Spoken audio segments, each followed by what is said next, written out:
गुरु नानक सुख सिंध को हाथ जोर प्रणाम।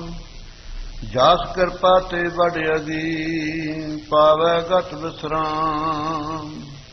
सिकता कन ते मेर किए मेरों ते कन कीन। श्री गोविंद सिंह नमै मम कैवल दानी दीन। पूर्ण देखियो आत्मा द्वैत सर्व निवार। भय शांत मन संत जे तिन पग नमो हमार। ज्ञान अंजन गुर दिया अज्ञान अंधेर विनाश। हर कृपा ते संत भेटिया नानक मन परगास। होवै सिफत खसामदी नूरे अरसों कुरसों चटिया। तुद डिठे सच्चे पातशाह मल जन्म जन्म दी कटी। श्री गुर करना ऐन की चरण कवल ले तूर। निज मन मुकुर है माज कै कहूँ कथा रस रूर। वाहिगुरु जी का खालसा वाहिगुरु जी की फतेह। परम सत्कार जो गुरु सवारी साध संगत जी मन बिरतियां नूं एकाग्र करिए। आप जी ਅੰਮ੍ਰਿਤਮਈ ਬਾਣੀ ਦਾ ਕੀਰਤਨ ਸਰਵਣ ਕਰ ਰਹੇ ਸੀ। ਗੁਰ ਸਿੱਖ ਮੀਦ ਚਲੋ ਗੁਰ ਚਾਲੀ। ਜੋ ਗੁਰ ਕਹੈ ਸੋਈ ਪਲ ਮਾਨੋ ਹਰ ਹਰ ਕਥਾ ਨਿਰਾਲੀ। हे ਗੁਰ ਸਿੱਖੋ ਆਪਾਂ ਸਾਰੇ ਮਿੱਤਰ ਭਰਾ। ਦੁਨੀਆ ਤੇ ਮਿੱਤਰਤਾਈਆਂ ਬਹੁਤ ਹਨ, ਲੇਕਿਨ ਜਿਹੜੀ ਮਿੱਤਰਤਾਈ ਗੁਰਸਿੱਖੀ ਰਸਤੇ ਦੀ ਹੈ ਉਹ ਅਚਰਜ ਹੀ ਹੈ। ਲਾਲਚ ਲਿਪਸਾ ਤੋਂ ਪਰੇ ਹੋ ਕੇ ਹੈ। ਚਲੋ ਗੁਰ ਚਾਲੀ। ਜੋ ਗੁਰੂ ਸਾਹਿਬ ਦੀ ਚਾਲ ਰਹੁ ਰੀਤੀ ਮਰਜ਼ਾਦਾ ਹੈ ਉਸ ਅਨੁਸਾਰ ਜ਼ਿੰਦਗੀ ਬਤੀਤ ਕਰੋ। ਕਿਸ ਜੁਗਤੀ ਦੇ ਨਾਲ ਜੋ ਗੁਰ ਕਹੈ ਸੋਈ ਭਲ ਮਾਨੋ। ਜੋ ਗੁਰੂ ਸਾਹਿਬ ਆਪਾਂ ਨੂੰ ਕਹਿ ਰਹੇ ਨੇ ਉਸ ਨੂੰ ਭਲਾ ਕਰਕੇ ਮੰਨਣਾ। ਸਤ ਬਚਨ ਦੇ ਹਰ ਵੇਲੇ ਅਧਿਕਾਰੀ ਹੋਣਾ। ਗੁਰੂ ਅੰਗਦ ਦੇਵ ਸਾਹਿਬ ਜੀ ਨੇ ਭੱਬਾ ਅੱਖਰ ਭੁੱਲਿਆ ਨਹੀਂ। ਗੁਰੂ ਨਾਨਕ ਦੇਵ ਜੀ ਦੇ ਪਾਸ ਸੇਵਾ ਚ ਰਹੇ। ਇਹ ਹੁਕਮ ਕਰਨਾ ਭਲਾ ਜੀ ਠੀਕ ਹੈ। ਆ ਕਿਉਂ ਕੀਤਾ ਭੁੱਲ ਗਿਆ ਜੀ। ਭਲਾ ਜੀ ਭੁੱਲ ਗਿਆ। ਜੋ ਗੁਰ ਕਹੈ ਸੋਈ ਭਲ ਮਾਨੋ। ਜੋ ਗੁਰੂ ਆਪਾਂ ਨੂੰ ਆਗਿਆ ਦਿੰਦਾ ਹੈ ਉਸ ਨੂੰ ਭਲਾ ਸਤ ਵਚਨ ਕਹਿ ਕੇ ਮੰਨਣਾ। ਇਹ ਜਿਗਿਆਸੂ ਦਾ ਪਰਮ ਸਤਸੰਗ ਦੀ ਫਲ ਹੈ। ਉਸ ਤੋਂ ਉਪਰੰਤ ਅੱਜ ਦੀਆਂ ਕਥਾ ਹਨ। ਕਥਾ ਕੋਈ ਵਿਅਕਤੀ ਐਸਾ ਨਹੀਂ ਜਿਹੜਾ ਨਹੀਂ ਸੁਣਦਾ ਪੜ੍ਹਦਾ। ਆਹ ਅਖਬਾਰਾਂ ਦੀਆਂ ਕਥਾ ਨੇ ਕਦੇ ਕਿਸੇ ਦੀ ਜੀਵਨੀ ਕਦੇ ਕਿਸੇ ਦੀ ਜੀਵਨੀ। ਆ ਜਿੰਨੀਆਂ ਖਬਰਾਂ ਨਿਕਲਦੀਆਂ ਸਭ ਕਥਾ ਹੀ ਲਿਖੀਆਂ ਹੋਈਆਂ ਹਨ। ਬੜੇ ਬੜੇ ਰਾਜਿਆਂ ਦੀਆਂ ਕਥਾ ਪੁਰਾਣਾਂ ਦੇ ਅੰਦਰ ਹਨ। ਰਮਾਇਣ ਆਦਿਕ ਮਹਾਭਾਰਤ ਕਾਲ ਬੜੀਆਂ ਕਥਾ ਹਨ। ਤੁਰਕਾਂ ਦੇ ਮਤ ਅਨੁਸਾਰ ਵੀ ਬਹੁਤ ਸਾਰੀਆਂ ਕਥਾ ਹਨ। ਲੇਕਿਨ ਸਾਰੀਆਂ ਕਥਾ ਨਾਲੋਂ ਹਰ ਹਰ ਕਥਾ ਨਿਰਾਲੀ। ਹਰੀ ਹਰੰਤੀ ਪਾਪਾਂ ਦੀ ਦੁਸ਼ਟ ਚਿੱਤਰਤੀ ਸਿਮਰਤਾ ਸ਼ਾਸਤਰ ਦਾ ਕਥਨ ਹੈ। ਜੇ ਕੋਈ ਦੁਸ਼ਟ ਪਾਪ ਚਿੱਤ ਨਾਲ ਵੀ ਵਾਹਿਗੁਰੂ ਦਾ ਨਾਮ ਲੈ ਦੇਵੇ ਉਹਨਾਂ ਦੇ ਵੀ ਪਾਪ ਨਾਸ਼ ਕਰਦਾ ਪਰਮੇਸ਼ਰ। ਕਹਿੰਦੇ ਵੀ ਤੂੰ ਫਲਾਣੇ ਦਾ ਕਾਰਜ ਨਹੀਂ ਕੀਤਾ ਤੇਰੇ ਕੋਲੇ ਆਇਆ ਸੀ। ਕਹਿੰਦੇ ਉਹਦੇ ਅੰਦਰ ਕਪਟ ਸੀ ਮੈਂ ਪਰਖ ਲਿਆ। ਲੇਕਿਨ ਵਾਹਿਗੁਰੂ ਕਿਸੇ ਦਾ ਕਪਟ ਨਹੀਂ ਪਰਖਦਾ ਹੈ। ਸਭ ਦਾ ਭਲਾ ਕਰਦਾ ਹੈ। ਜੇ ਕੋਈ ਗਾਲ ਕੱਢ ਕੇ ਵੀ ਪਰਮੇਸ਼ਰ ਦਾ ਨਾਮ ਲੈ ਲਵੇ ਨਾ ਵਾਹਿਗੁਰੂ ਸੋਚਦਾ ਵੀ ਇਹਨੇ ਮੈਨੂੰ ਚੇਤੇ ਦਾ ਕੀਤਾ ਭਾਵੇਂ ਗਾਲ ਕੱਢ ਕੇ ਕੀਤਾ। ਉਹਦਾ ਵੀ ਭਲਾ ਕਰਦਾ ਹੈ। ਇਹ ਪਰਮੇਸ਼ਰ ਦਾ ਬਿਰਦ ਹੈ। ਐਸੇ ਪਰਮੇਸ਼ਰ ਦੀ ਜਿਹੜੀ ਕਥਾ ਹੈ ਉਹ ਨਿਰਾਲੀ ਵੱਖਰੀ ਹੋਈ ਹੈ। ਇਸ ਕਰਕੇ ਗੁਰਸਿੱਖੋ ਕਥਾ ਦੁਨੀਆ ਦੇ ਉੱਤੇ ਬਹੁਤ ਹਨ। ਕਥਨ ਵਾਲੇ ਬੇਅੰਤ ਹਨ, ਸਰੋਤੇ ਬੇਅੰਤ ਹਨ। ਜੈਸੀ ਗੁਰੂ ਨਾਨਕ ਦੇਵ ਜੀ ਦੇ ਘਰ ਦੇ ਅੰਦਰ ਕਥਾ ਹੈ ਉਹ ਤੁਹਾਨੂੰ ਥਾਂ ਥਾਂ ਤੇ ਪ੍ਰਾਪਤ ਨਹੀਂ ਹੋਵੇ। ਭਾਵੇਂ ਉਹਨਾਂ ਕਥਾ ਦਾ ਵੀ ਮਹਾਤਮ ਹੈ। ਨਿੰਦਿਆ ਪਕਸ਼ ਨਹੀਂ ਜਾਣਾ। ਰਮਾਇਣ ਦੀ ਕਥਾ ਸੁਣਨ ਦਾ ਮਹਾਤਮ ਹੈ। ਜੋ ਇਹ ਕਥਾ ਸੁਣਿਆ ਰਗਾਵੈ, ਦੁਖ ਪਾਪ ਤਾਂ ਨਿਕਟ ਨਾ ਆਵੈ, ਵਿਸ਼ਨ ਭਗਤ ਕੀਏ ਫਲ ਹੋਈ, ਆਦ ਵਿਆਦ ਛੁਆ ਸਕੇ ਨਾ ਕੋਈ। ਇਹ ਰਹਿ ਰਹਾ ਤੁਸੀਂ ਰੋਜ਼ ਹੀ ਪੜ੍ਹਦੇ ਹੋ, ਮਹਾਤਮ ਹੈ। ਮਹਾਭਾਰਤ ਜੰਗੀ ਹੋਇਆ, ਕੋਈ ਭਗਤੀ ਤਾਂ ਨਹੀਂ ਹੋਈ, ਲੇਕਿਨ ਜਿੱਥੇ ਧਰਮ ਦਾ ਯੁੱਧ ਹੋਇਆ ਹੋਵੇ ਉਹਦੇ ਪ੍ਰਸੰਗ ਸੁਣਨ ਦਾ ਵੀ ਮਹਾਤਮ ਹੈ। ਰਾਜੇ ਜਨਮੇਜੇ ਵਰਗਿਆਂ ਦੇ ਕੋੜ ਚੱਕੇ ਗਏ, ਦੇਖ ਲਓ ਕਥਾ ਸੁਣ ਕੇ। ਇਸੇ ਤਰ੍ਹਾਂ ਗੁਰੂ ਨਾਨਕ ਦੇਵ ਸਾਹਿਬ ਜੀ ਦੇ ਘਰ ਦੇ ਅੰਦਰ 6ਵੇਂ ਪਾਤਸ਼ਾਹ ਨੇ 4 ਜੰਗ ਕੀਤੇ ਬੜੇ ਭਾਰੀ। ਮਹਾਰਾਜ ਦਾ ਜੰਗ, ਹਰਗੋਬਿੰਦਪੁਰੇ ਦਾ ਜੰਗ, ਅੰਮ੍ਰਿਤਸਰ ਸਾਹਿਬ ਪਹਿਲਾ ਜੰਗ ਕੀਤਾ। ਇਸੇ ਤਰ੍ਹਾਂ ਕਰਤਾਰਪੁਰ ਬੜਾ ਭਾਰੀ ਸਤ ਸੰਜੀ ਖੀਰ ਤੇ ਜੰਗ ਕਰਕੇ ਆਪ ਜੀ ਕੀਰਤਪੁਰ ਸਾਹਿਬ ਪਹੁੰਚੇ।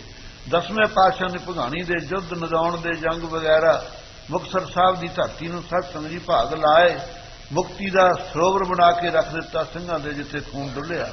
ਇਸ ਕਰਕੇ ਗੁਰਸਿੱਖੋ, ਇਹਨਾਂ ਕਥਾ ਦੇ ਸੁਣਨ ਦਾ ਬੜਾ ਭਾਰੀ ਮਹਾਤਮ ਹੈ। ਲੇਕਿਨ ਅੱਜ ਦੀ ਘੜੀ ਦੇ ਅੰਦਰ, ਗੁਰਬਾਣੀ ਦੇ ਅੰਦਰ ਸਤ ਸੰਗਤ ਜੀ ਇੱਕ ਓਂਕਾਰ ਤੋਂ ਲੈ ਕੇ 18, 10, 20 ਤੱਕ ਤਤ ਕਥਨੰ ਤਤ ਚਿੰਤਨੰ ਅੰਨਿਵਨ ਜਨੰਤੀ, ਕੋਈ ਦੇਸ਼ ਵਾਰਤਾ ਨਹੀਂ ਹੈ, ਕੋਈ ਰਾਜ ਵਾਰਤਾ ਨਹੀਂ ਹੈ, ਇਧਰ ਉਧਰੀਆਂ ਗੱਲਾਂ ਬਾਤਾਂ ਨਹੀਂ ਹਨ। ਰੋਲ ਸਤ ਸੰਗਤ ਜੀ ਅੰਮ੍ਰਿਤੀਆਂ ਘੁੱਟਾਂ ਹਨ। ਪਰ ਉਸ ਰਸ ਨੂੰ ਉਹੀ ਮਾਣ ਸਕਦਾ ਹੈ ਜਿਹਨੂੰ ਗੁਰੂਆਂ ਤੇ ਸ਼ਰਧਾ ਹੈ। ਜਿਹੜੇ ਬੱਚੇ ਨੂੰ ਆਪਦੇ ਮਾਂ-ਬਾਪ ਦੇ ਉੱਤੇ ਸ਼ਰਧਾ ਨਹੀਂ, ਉਹਨਾਂ ਦੀ ਸਿੱਖਿਆ ਕਦੇ ਨਹੀਂ ਲਵੇਗਾ। ਜਿਹੜੇ ਬੱਚੇ ਨੂੰ ਅਹਿਸਾਸ ਹੈ ਕਿ ਮੇਰੇ ਮਾਂ-ਬਾਪ ਨੇ ਮੇਰੇ ਉੱਤੇ ਖੂਨ ਡੋਲਿਆ ਹੋਇਆ, ਉਹਨਾਂ ਦੇ ਮੂਹਰੇ ਕਦੇ ਜਵਾਬ ਨਹੀਂ ਦਿੰਦਾ। ਕਦੇ ਜੋ ਰਾਤ ਨੂੰ ਕਹਿ ਦੇਣ ਚਾਹੇ ਦਿਨੇ ਕਹਿ ਦੇਣ, ਆਗਿਆ ਸੱਤ ਕਰਕੇ ਮੰਨੇਗਾ। ਇਸੇ ਤਰ੍ਹਾਂ ਜੇ ਸਾਨੂੰ ਨਾ ਬੋਧ ਹੋਵੇ ਗੁਰੂ ਨਾਨਕ ਦੇਵ ਜੀ ਤੋਂ ਲੈ ਕੇ 10 ਪਾਤਸ਼ਾਹੀਆਂ ਦਾ ਕਿ ਸਾਡੇ ਤੇ ਕੀ ਪਰਉਪਕਾਰ ਕੀਤਾ, ਕਿਵੇਂ ਆਪ ਜੀ ਵਿਚਰੇ, ਕੌਣ ਸਾਧ ਸੰਗਤ ਜੀ ਨੇ ਨੰਨੇ ਬਾਲਕਾਂ ਨੂੰ ਘਰ ਛੱਡ ਕੇ ਫਕੀਰ ਬਣ ਕੇ ਸਾਡੇ ਵੱਲ ਨੂੰ ਕਿਹਨੇ ਦੇਖਿਆ? ਗੁਰੂ ਨਾਨਕ ਦੇਵ ਜੀ ਨੇ ਦੇਖਿਆ ਹੈ। ਅਗਲਾ ਕਹਿੰਦਾ ਮੈਂ ਆਪਣੇ ਟੱਬਰ ਨੂੰ ਸੰਭਾਲਾਂ ਕਿ ਮੈਂ ਲੋਕਾਂ ਨੂੰ ਦੇਖਾਂ।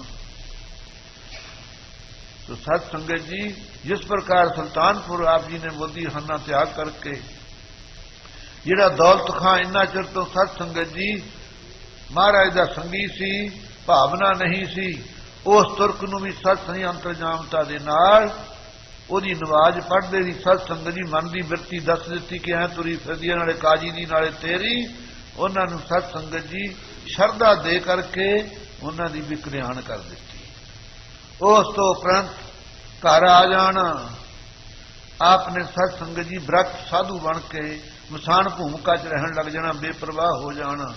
पर सत संगत जी सस सहुरे नूं कदों ये गल चंगी लगदी है, जिहड़ा जमाई साध बन जे धी दोते किधर जाणगे।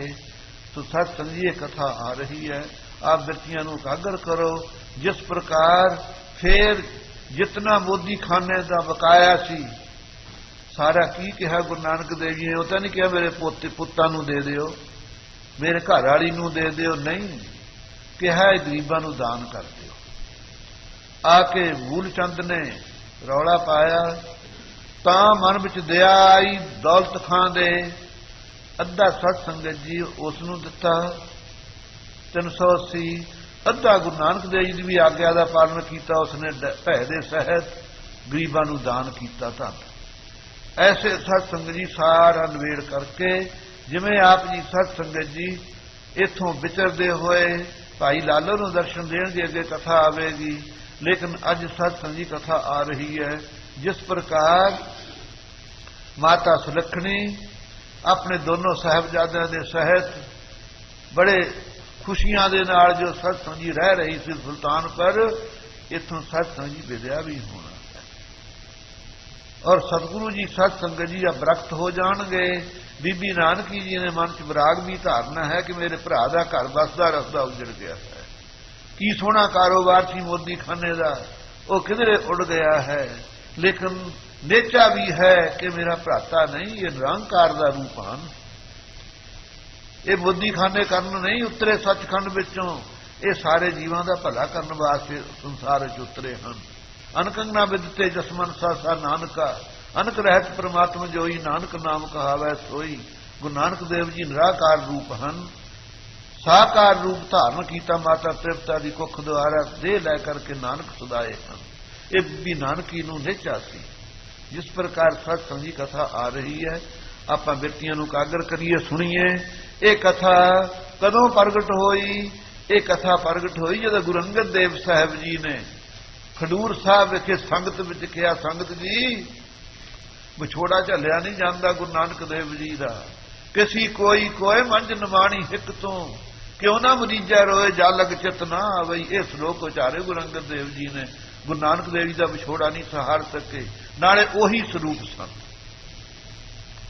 ਐਸੀ ਜਿਹੜੀ ਸਿੱਖਿਆ ਹੈ ਆਪਣੇ ਸਤਸੰਗ ਹਿਰਦੇ ਜਦੋਂ ਟਿਕਾਵਾਂਗੇ, ਵਿਛੋੜਾ ਸੁਣੇ ਦੁੱਖ ਬਿਨ ਡਿੱਠੇ ਮਰਿਓਦ, ਬਾਝ ਪਿਆਰੇ ਆਪਣੇ ਬਿਰਹੀ ਨਾ ਤੀਰੋ।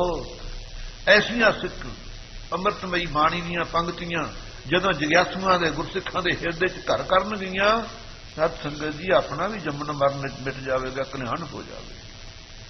ਸਤ ਸੰਗਤ ਜੀ ਕੀ ਕਿਹਾ? ਕੋਈ ਪਿਆਰਾ ਗੁਰੂ ਕਾ ਸਿੱਖ ਹੈ ਜੋ ਸਾਡੇ ਪਿਆਰੇ ਪਰਉਪਕਾਰੀ ਗੁਰੂ ਨਾਨਕ ਦੇਵ ਜੀ ਸਾਰੀ ਕਥਾ ਸੁਣਾਵੇ। ਉਸ ਵੇਲੇ ਸਤ ਸੰਗਤ ਜੀ ਸਿੱਖਾਂ ਨੇ ਦੱਸਿਆ ਕਿ ਗੁਰੂ ਅੰਗਦ ਦੇਵ ਜੀ ਇਸ ਵੇਲੇ ਭਾਈ ਵਾਲਾ ਜੀ ਹਾਂ। ਜਾਣ ਪਛਾਣ ਕਿਉਂ ਨਹੀਂ ਹੈ ਗੁਰੂ ਅੰਗਦ ਦੇਵ ਜੀ ਦੀ ਭਾਈ ਵਾਲੇ ਦੇ ਨਾਲ? ਜਦੋਂ ਆਪ ਜੀ ਨੇ ਕਰਤਾਰਪੁਰ ਵਸਾਇਆ ਹੈ, ਖੇਤੀਆਂ ਕਰਾਈਆਂ ਸਿੱਖਾਂ ਤੋਂ, ਗੁਰੂ ਅੰਗਦ ਦੇਵ ਜੀ ਦਾ ਸੰਬੰਧ ਉਦੋਂ ਹੋਇਆ ਹੈ ਗੁਰੂ ਨਾਨਕ ਦੇਵ ਜੀ ਨਾਲ। ਭਾਈ ਵਾਲਾ ਜੀ ਜਿੰਨਾ ਚਿਰ ਵਿਚਰਦੇ ਰਹੇ ਗੁਰੂ ਨਾਨਕ ਦੇਵ ਜੀ ਉਹਨਾਂ ਚਿਰ ਨਾਲ ਰਹੇ ਨੇ। ਜਦੋਂ ਕਰਤਾਰਪੁਰ ਟਿਕ ਗਏ, ਉਸ ਵੇਲੇ ਕਹਿੰਦੇ ਚੰਗਾ ਮਹਾਰਾਜ ਤੁਸੀਂ ਹੁਣ ਇਸ ਸਥਾਨ ਤੇ ਟਿਕ ਗਏ, ਮਾਤਾ ਸੁਲੱਖਣੀ ਨੂੰ, ਦੋਨੋਂ ਸਾਹਿਬਜ਼ਾਦਿਆਂ ਨੂੰ ਬੁਲਾ ਲਿਆ। ਇਹ ਕਰਤਾਰਪੁਰ ਸਤ ਸੰਗਤ ਜੀ ਰਾਵੀ ਦੇ ਕਿਨਾਰੇ ਪਾਕਿਸਤਾਨ 'ਚ ਆ ਚੁੱਕਿਆ ਹੈ। ਮੈਨੂੰ ਵੀ ਆਗਿਆ ਦਿਓ, ਮੈਂ ਨਨਕਾਣੇ ਸਾਹਿਬ ਮੈਂ ਵੀ ਘਰ ਨੂੰ ਜਾਣਾ। ਨਨਕਾਣੇ ਸਾਹਿਬ ਨੂੰ ਭਾਈ ਵਾਲਾ ਜੀ ਚਲੇ ਗਏ ਸੀ। ਇਸ ਕਰਕੇ ਭਾਈ ਵਾਲੇ ਦਾ ਸੰਬੰਧ ਗੁਰੂ ਅੰਗਦ ਦੇਵ ਜੀ ਨਾਲ ਮਗਰੋਂ ਹੋਇਆ ਹੈ। ਸੋ ਜਿਸ ਪ੍ਰਕਾਰ ਸਤ ਸੰਗਤ ਜੀ ਬੁਲਾਏ ਹਨ, ਬੜੇ ਪਰਸਪਰ ਪਿਆਰ ਨਾਲ ਮਿਲੇ ਔਰ ਬੇਨਤੀ ਕੀਤੀ ਹੈ ਕਥਾ ਸੁਣਾਓ। ਇਹ ਸਾਰੀ ਕਥਾ ਭਾਈ ਵਾਲਾ ਜੀ ਤਪਿਆਣਾ ਸਾਹਿਬ ਗੁਰਦੁਆਰਾ ਜਦੋਂ ਖਡੂਰ ਸਾਹਿਬ ਜਾਈਏ ਦਰਸ਼ਨ ਕਰਨੇ, ਉੱਥੇ ਭਾਈ ਵਾਲੇ ਦੀ ਸਮਾਧ ਵੀ ਬਣੀ ਹੈ, ਉੱਥੇ ਹੀ ਸਮਾਏ ਹਨ ਭਾਈ ਵਾਲਾ ਜੀ। ਭਾਈ ਵਾਲਾ ਜੀ ਸੁਣਾਇਆ ਕਰਦੇ, ਸਾਰੀਆਂ ਸੰਗਤਾਂ ਗੁਰੂ ਅੰਗਦ ਦੇਵ ਜੀ ਦੇ ਸਹਿਤ ਕਥਾ ਸੁਣਿਆ ਕਰਦੀਆਂ। ਬੈਠਿਆਂ ਬੈਠਿਆਂ ਦੀ ਇੰਨੀ ਸਤ ਸੰਗਤ ਜੀ ਬਿਰਤੀ ਟਿਕਦੀ, ਗੁਰੂ ਅੰਗਦ ਦੇਵ ਜੀ ਦੀ ਸਮਾਧੀ ਲੱਗ ਜਾਂਦੀ, ਸੋਝੀ ਨਾ ਰਹਿੰਦੀ। ਜਦੋਂ ਦੇਖਣਾ ਭਾਈ ਵਾਲਾ ਜੀ ਨੇ ਗੁਰੂ ਅੰਗਦ ਦੇਵ ਜੀ ਦੇ ਸਮਾਧ ਲੱਗ ਗਈ, ਫਿਰ ਕਥਾ ਸਮਾਪਤ ਕਰਦੇ। ਕਈ ਕਈ ਦਿਨ ਸਮਾਧੀ 'ਚ ਬੈਠੇ ਰਹਿਣਾ। ਜਦੋਂ ਸਾਬ ਧਾਨ ਹੋਣਾ ਇਸ਼ਨਾਨ ਕਰਕੇ, ਫਿਰ ਕਹਿਣਾ ਆਓ ਭਾਈ ਵਾਲਾ ਜੀ ਕਥਾ ਅੱਗੇ ਵੀ ਸੁਣਾਓ। ਉਹ ਕਥਾ ਸਤ ਸੰਗੀ ਸਰੋਤਿਆਂ ਦੇ ਜਿਨ੍ਹਾਂ ਨੇ ਸੁਣੀ, ਉਹਨਾਂ ਨੇ ਮੁੜ ਕੇ ਜਨਮ ਨਹੀਂ ਧਾਰਿਆ ਹੈ। ਉਹ ਕਥਾ ਨੂੰ ਸਤ ਸੰਗੀ ਆਪਾਂ ਵਿਚਾਰ ਰਹੇ ਹਾਂ। ਭਾਈ ਸਾਹਿਬ ਜੀ ਇਸੇ ਕਰਕੇ ਕਹਿ ਰਹੇ ਨੇ ਕਿ ਕਥਾ ਬੜੀ ਪਾਵਨ ਹੈ, ਬਹੁਤ ਪਵਿੱਤਰ ਹੈ, ਜੰਮਣ ਮਰਨ ਵੇਟਣ ਵਾਲੀ ਹੈ। ਇਹ ਕਥਾ ਜਣਾ ਖਣਾ ਇਸ ਨੂੰ ਉਚਾਰ ਨਹੀਂ ਸਕਦਾ, ਜਣਾ ਖਣਾ ਇਸ ਨੂੰ ਸੁਣ ਨਹੀਂ ਸਕਦਾ, ਬਹੁਤ ਔਖੀ ਹੈ। ਅਸੀਂ ਜੇ ਕਰਕੇ ਉਚਾਰਨ ਕੀਤੀ ਹੈ ਤਾਂ ਹੁਣ ਦੱਸਦੇ ਨੇ ਅਸੀਂ ਕਿਵੇਂ ਉਚਾਰੀ ਹੈ। ਸ੍ਰੀ ਗੁਰ ਕਰਨਾ ਐਨ ਕੀ। ਇਹ ਗੁਰ ਸਿੱਖੋ, ਗੁਰੂ ਸਾਹਿਬ ਜੋ ਕਿਰਪਾ ਦੇ ਘਰ ਹਨ, ਉਹਨਾਂ ਦੀ ਚਰਨ ਕਮਲ ਲੈ ਧੂਰ। ਸਤਿਗੁਰਾਂ ਦੇ ਚਰਨਾਂ ਕਮਲਾਂ ਦੀ ਧੂੜੀ ਅਸੀਂ ਪ੍ਰਾਪਤ ਕਰਕੇ ਨਾ ਲੈ ਕਰਕੇ। ਨਿਜ ਮਨ ਮੁਕਰ ਹੈ ਮਾਜ ਕੈ। ਮਨ ਜਿਹੜਾ ਸ਼ੀਸ਼ੇ ਦੀ ਤੁਲ ਹੈ, ਇਹ ਵਿਕਾਰਾਂ ਦੀ ਮੈਲ ਇਹਦੇ ਉੱਤੇ ਲੱਗੀ ਹੋਈ ਹੈ, ਇਹ ਮੈਲਾ ਹੋਇਆ ਹੋਇਆ ਹੈ। ਸਤਿਗੁਰਾਂ ਦੀ ਚਰਨ ਧੂੜ ਦੇ ਨਾਲ ਅਸੀਂ ਇਸ ਸ਼ੀਸ਼ੇ ਮਨ ਨੂੰ ਸਾਫ਼ ਕੀਤਾ ਹੈ। ਜਿਵੇਂ ਰਾਖ ਦੇ ਨਾਲ ਕੋਈ ਭਾਂਡਾ ਮਾਂਜਦੇ ਹਾਂ, ਸ਼ੀਸ਼ੇ ਦੇ ਉੱਤੇ ਵੀ ਰਾਖ ਨਾਲ ਸਤ ਸਮਝੀ ਘਸਾਈਏ ਰਾਖ ਨੂੰ ਤਾਂ ਸ਼ੀਸ਼ਾ ਤੇ ਉੱਤੇ ਸਾਫ਼ ਹੁੰਦਾ ਹੈ। ਅਸੀਂ ਜਿਹੜੀ ਕਥਾ ਰਚ ਰਹੇ ਹਾਂ, ਕਿਉਂ? ਜਿੰਨਾ ਚਿਰ ਮਨ ਨਹੀਂ ਟਿਕਦਾ, ਮਨ ਦੇ ਅੰਦਰ ਵਿਚਾਰ ਸਮਝ ਨਹੀਂ, ਉਹਨਾਂ ਚਿਰ ਬੋਲਣਾ ਮੂੰਹੋਂ ਕੀ ਹੈ। ਆਪਣੇ ਮਨ ਨੂੰ ਅਸੀਂ ਵਿਸ਼ੇ ਵਿਕਾਰਾਂ ਦੀ ਜਿਹੜੀ ਮੈਲ ਸੀ ਉਹਨੂੰ ਸਾਫ਼ ਕੀਤਾ ਹੈ ਪਹਿਲਾਂ ਗੁਰੂ ਸਾਹਿਬ ਦੇ ਚਰਨਾਂ ਦੀ ਧੂੜੀ ਦੇ ਨਾਲ। ਇਸ ਕਰਕੇ ਗੁਰਸਿੱਖੋ, ਗੁਰੂ ਘਰ ਆਉਂਦੇ ਹਾਂ, ਵਾਹਿਗੁਰੂ ਵਾਹਿਗੁਰੂ ਦਾ ਘਰ ਬੈਠੇ ਵੀ ਕਰ ਸਕਦੇ ਹਾਂ, ਲੇਕਿਨ ਇੱਥੇ ਕਿਉਂ ਆਈਦਾ ਹੈ? ਇੱਥੇ ਸੰਗਤ ਦੇ ਜਿਹੜੇ ਚਰਨਾਂ ਦੀ ਧੂੜੀ ਹੈ ਗੁਰਸਿੱਖੋ ਬਹੁਤ ਹੀ ਪਵਿੱਤਰ ਹੈ, ਭਾਵਨਾ ਚਾਹੀਏ। ਇਸ ਕਰਕੇ ਸਾਧ ਸੰਗਤ ਜੀ ਸਭ ਤੋਂ ਵੱਡੀ ਮੱਥੇ ਦੇ ਪਾਪਾਂ ਨੂੰ ਜਨਮਾਂ ਜਨਮਾਂ ਦੇ ਨੂੰ ਲਾਉਣ ਵਾਲੀ ਕਾਲਸ ਨੂੰ ਸੰਗਤ ਦੀ ਧੂੜੀ ਹੈ। ਜਿਹਦੇ ਮਨ ਦੇ ਅੰਦਰ ਇਹ ਭਾਵਨਾ ਹੈ ਉਹ ਸਤਸੰਗ ਜੀ ਰਾਹ ਸੰਪੂਰਨ ਲਵੇਗਾ। ਸੋ ਆਪ ਜੀ ਇੱਥੇ ਕਹਿੰਦੇ ਹਨ ਕਿ ਅਸੀਂ ਆਪਣੇ ਮਨ ਨੂੰ ਪਹਿਲਾਂ ਮਾਂਜਿਆ ਹੈ ਸੰਗਤ ਦੀ ਧੂੜੀ ਦੇ ਨਾਲ, ਗੁਰੂ ਸਾਹਿਬ ਦੇ ਚਰਨਾਂ ਦੀ ਧੂੜੀ ਦੇ ਨਾਲ, ਫੇਰ ਸਾਨੂੰ ਬੋਧ ਹੋਇਆ, ਵਿਚਾਰ ਆਈ ਹੈ ਕਿ ਆਓ ਕਥਾ ਹੁਣ ਵਿਚਾਰੀਏ ਗੁਰੂ ਸਾਹਿਬ ਦੀ। ਤਾਂ ਦੱਸ ਰਹੇ ਨੇ ਕਹੂੰ ਕਥਾ ਰਸ ਰੂਰ। ਕਥਾ ਕਿਹੜੀ ਕਹਿਣਾ ਜਿਹਦੇ ਵਿੱਚ ਬਹੁਤ ਹੀ ਸੁੰਦਰ ਰਸ ਹੈ। ਕਥਾ ਵਿੱਚ ਬਾਲੇ ਕੇ ਮੁਖ ਸ਼ਸ਼ੈ ਸੁਦਾਸੀ। ਭਾਈ ਬਾਲਾ ਜੀ ਦਾ ਜਿਹੜਾ ਮੁਖ ਹੋਇਆ ਉਹ ਤਾਂ ਚੰਦਰਮਾ ਹੈ। ਕਥਾ ਕਹਿਤ ਸ਼੍ਰੀ ਅੰਗਦ ਪਾਸੀ। ਗੁਰੂ ਅੰਗਦ ਦੇਵ ਜੀ ਦੇ ਪਾਸ ਸਤਸੰਗੀ ਕਥਾ ਕਹਿ ਰਹੇ ਨੇ ਜਿਵੇਂ ਕਿਰਨਾਂ ਠੰਡੀਆਂ ਠੰਡੀਆਂ ਚੰਦਰਮਾ ਦੇ ਵਿੱਚੋਂ ਪਸਰਦੀਆਂ ਨੇ ਧਰਤੀ ਦੇ ਉੱਤੇ। ਐ ਭਾਈ ਬਾਲਾ ਜੀ ਦਾ ਮੁਖ ਚੰਦਰਮਾ ਹੈ, ਮੁਖੋਂ ਠੰਡੀਆਂ ਠੰਡੀਆਂ ਕਿਰਨਾਂ ਦੀ ਨਿਆਈ ਬਾਣੀ ਨਿਕਲਦੀ ਹੈ। ਪ੍ਰੇਮ ਮਗਨ ਕਬ ਕਬ ਹੋਏ ਜਾਵਹਿ। ਸਤਿਗੁਰੂ ਅੰਗਦ ਦੇਵ ਜੀ ਪ੍ਰੇਮ ਵਿੱਚ ਮਸਤ ਹੋ ਜਾਂਦੇ ਹਨ। ਲਗੈ ਸਮਾਦ ਅਡੋਲ ਸੁਹਾਵਹਿ। ਸਮਾਧੀ ਲੱਗ ਜਾਂਦੀ, ਡੋਲਦੇ ਨਹੀਂ, ਇੱਕ ਰਸ ਬੈਠਦੇ ਨੇ। ਬੌਰ ਬਲੋਚਨ ਖੋਲੈ ਜਬ ਹੀ। ਜਦੋਂ ਫਿਰ ਸਮਾਧੀ ਖੁੱਲਦੀ ਹੈ, ਨੇਤਰ ਖੋਲਦੇ ਨੇ। ਬਾਲਾ ਕਹਿਣ ਲਗੈ ਪੁਨ ਤਬਹੀ। ਭਾਈ ਬਾਲਾ ਜੀ ਫਿਰ ਕਥਾ ਸ਼ੁਰੂ ਕਰ ਦਿੰਦੇ ਹਨ। ਕਰਨ ਪੁੱਟਨ ਸੰਗ ਪੀਵਹਿ ਸਰੋਤੇ। ਜਿੰਨੇ ਸਰੋਤੇ ਨੇ ਭਾਗਾਂ ਵਾਲੇ ਭਾਈ ਪੈੜੇ ਮੋਖੇ ਵਰਗੇ ਸਾਰੇ ਇਰਦ ਗਿਰਦ ਬੈਠ ਕੇ ਭਾਈ ਜੀਵੇ ਵਰਗੇ, ਮਹਾਰਾਜ ਦਾ ਲਾਂਗਰੀ ਸੀ ਗੁਰੂ ਅੰਗਦ ਦੇਵ ਜੀ ਦਾ ਭਾਈ ਜੀਵਾ, ਇਹ ਜਿਹੇ ਪ੍ਰਾਤਨ ਗੁਰਸਿੱਖ ਨੇ ਸਾਰੇ ਬੈਠ ਕੇ ਕੰਨਾ ਰੂਪੀ ਨੂਨਿਆਂ ਨਾਲ ਅੰਮ੍ਰਿਤ ਪੀਂਦੇ ਨੇ ਕਥਾ ਦਾ। ਅਮੀ ਸਮਾਨ ਤ੍ਰਿਪਤ ਨ ਹੋਤੇ। ਅੰਮ੍ਰਿਤ ਪੀ ਕੇ ਕੋਈ ਜਿਵੇਂ ਤ੍ਰਿਪਤ ਨਹੀਂ ਹੋਈਦਾ ਨਾ, ਐ ਸਾਰੇ ਤ੍ਰਿਪਤ ਨਹੀਂ ਹੋ ਰਹੇ, ਹਰ ਰੋਜ਼ ਸੁਣਦੇ ਹਨ। ਸ਼੍ਰੀ ਬਾਲਾ ਸੰਦਰ ਬਾਚ। ਸੰਧੂ ਗੋਦ ਦੇ ਭਾਈ ਬਾਲਾ ਜੀ ਉਚਾਰਦੇ ਨੇ ਸੰਗਤ ਜੀ। ਸ਼੍ਰੀ ਨਾਨਕ ਕੈਂਕਰ ਸੁਖ ਰਾਸਾ। ਗੁਰੂ ਨਾਨਕ ਦੇਵ ਸਾਹਿਬ ਜੀ ਕੌਣ ਹਨ? ਆਪਣੇ ਦਾਸਾਂ ਨੂੰ ਸੁਖ ਦੇਣ ਵਾਲੇ ਹਨ। ਰਹੇ ਬੈਸ ਪੁਨ ਸੁਸਾ ਅਵਾਸਾ। ਆ ਗਏ ਨੇ ਸਤ ਸੰਗਤ ਜੀ ਮਸੀਤ ਵਿੱਚ ਨਿਆਂ ਕਰਕੇ, ਦੌਲਤ ਖਾਨ ਨੂੰ ਉਪਦੇਸ਼ ਦੇ ਕੇ ਨਵਾਜ਼ ਦੱਸ ਦਿੱਤੀ ਹੈ ਕਿ ਅਸੀਂ ਤਾਂ ਨਹੀਂ ਨਵਾਜ਼ ਪੜ੍ਹੀ, ਤੁਸੀਂ ਵੀ ਪਖੰਡੀ ਹੋ, ਤੁਸੀਂ ਨਵਾਜ਼ ਵਿੱਚ ਮਨ ਟਿਕਾਇਆ ਨਹੀਂ ਹੈ। ਉਹਨਾਂ ਨੂੰ ਸੇਵਕ ਬਣਾ ਕੇ ਉਹਨਾਂ ਨੂੰ ਉਪਦੇਸ਼ ਦੇ ਕੇ ਬੀਬੀ ਨਾਨਕੀ ਦੇ ਘਰ ਆ ਚੁੱਕੇ ਹਨ। ਆ ਕੇ ਭੋਜਨ ਛਕਿਆ, ਬੀਬੀ ਦੀ ਤੇ ਜੈ ਰਾਮ ਦੀ ਚਿੰਤਾ ਨਿਵਰਤ ਕਰ ਦਿੱਤੀ ਕਿ ਅਸੀਂ ਮੁਸਲਮਾਨ ਨਹੀਂ ਬਣਦੇ, ਚਿੰਤਾ ਨਾ ਕਰੋ, ਸਾਰਾ ਪਰਿਵਾਰ ਪ੍ਰਸੰਨਤਾ ਦੇ ਸਹਿਤ ਹੈ। ਇਸ ਕਰਕੇ ਕੁਝ ਦਿਨ ਬੀਬੀ ਨਾਨਕੀ ਦੇ ਘਰ ਰਹੇ। ਜਨ ਬੈਰਾਗ ਧਾਰ ਨਿਜ ਦੇਹਾ। ਆਪ ਜੀ ਸਤਸੰਗ ਜੀ ਕੈਸੇ ਨੇ ਗੁਰੂ ਨਾਨਕ ਦੇਵ ਜੀ ਮਾਨੋ ਬਰਾਗ ਨਹੀਂ, ਦੇਹ ਧਾਰੀ ਹੋਈ ਹੈ, ਇਹੋ ਜਿਹਾ ਸਰੂਪ ਹੈ, ਬ੍ਰਗਤ ਹਨ। ਪ੍ਰਗਟ ਦਿਖਾਵਤ ਜਗਤ ਅਨੇਹਾ। ਜਗਤ ਦੇ ਉੱਤੇ ਨਿਰਮੋਹ ਅਵਸਥਾ ਦਿਖਾ ਰਹੇ ਨੇ। ਦੇਖੋ ਪਰਿਵਾਰ ਹੈ, ਦੋ ਸਾਹਿਬਜ਼ਾਦੇ ਨੇ, ਮਹਿਲ ਹਨ, ਪਰ ਲੇਕਿਨ ਕੋਈ ਉਹ ਨਹੀਂ ਕਰ ਰਹੇ। ਇਹ ਮਾਨੋ ਬਰਾਗ ਨਹੀਂ ਰੂਪ ਧਾਰਿਆ ਹੈ। ਜਦੋਂ ਸ਼ਾਂਤ ਰਸ ਧਾਰ ਸਰੂਪਾ। ਫਿਰ ਸ਼ਾਂਤੀ ਵੀ ਇਤਨੀ ਹੈ।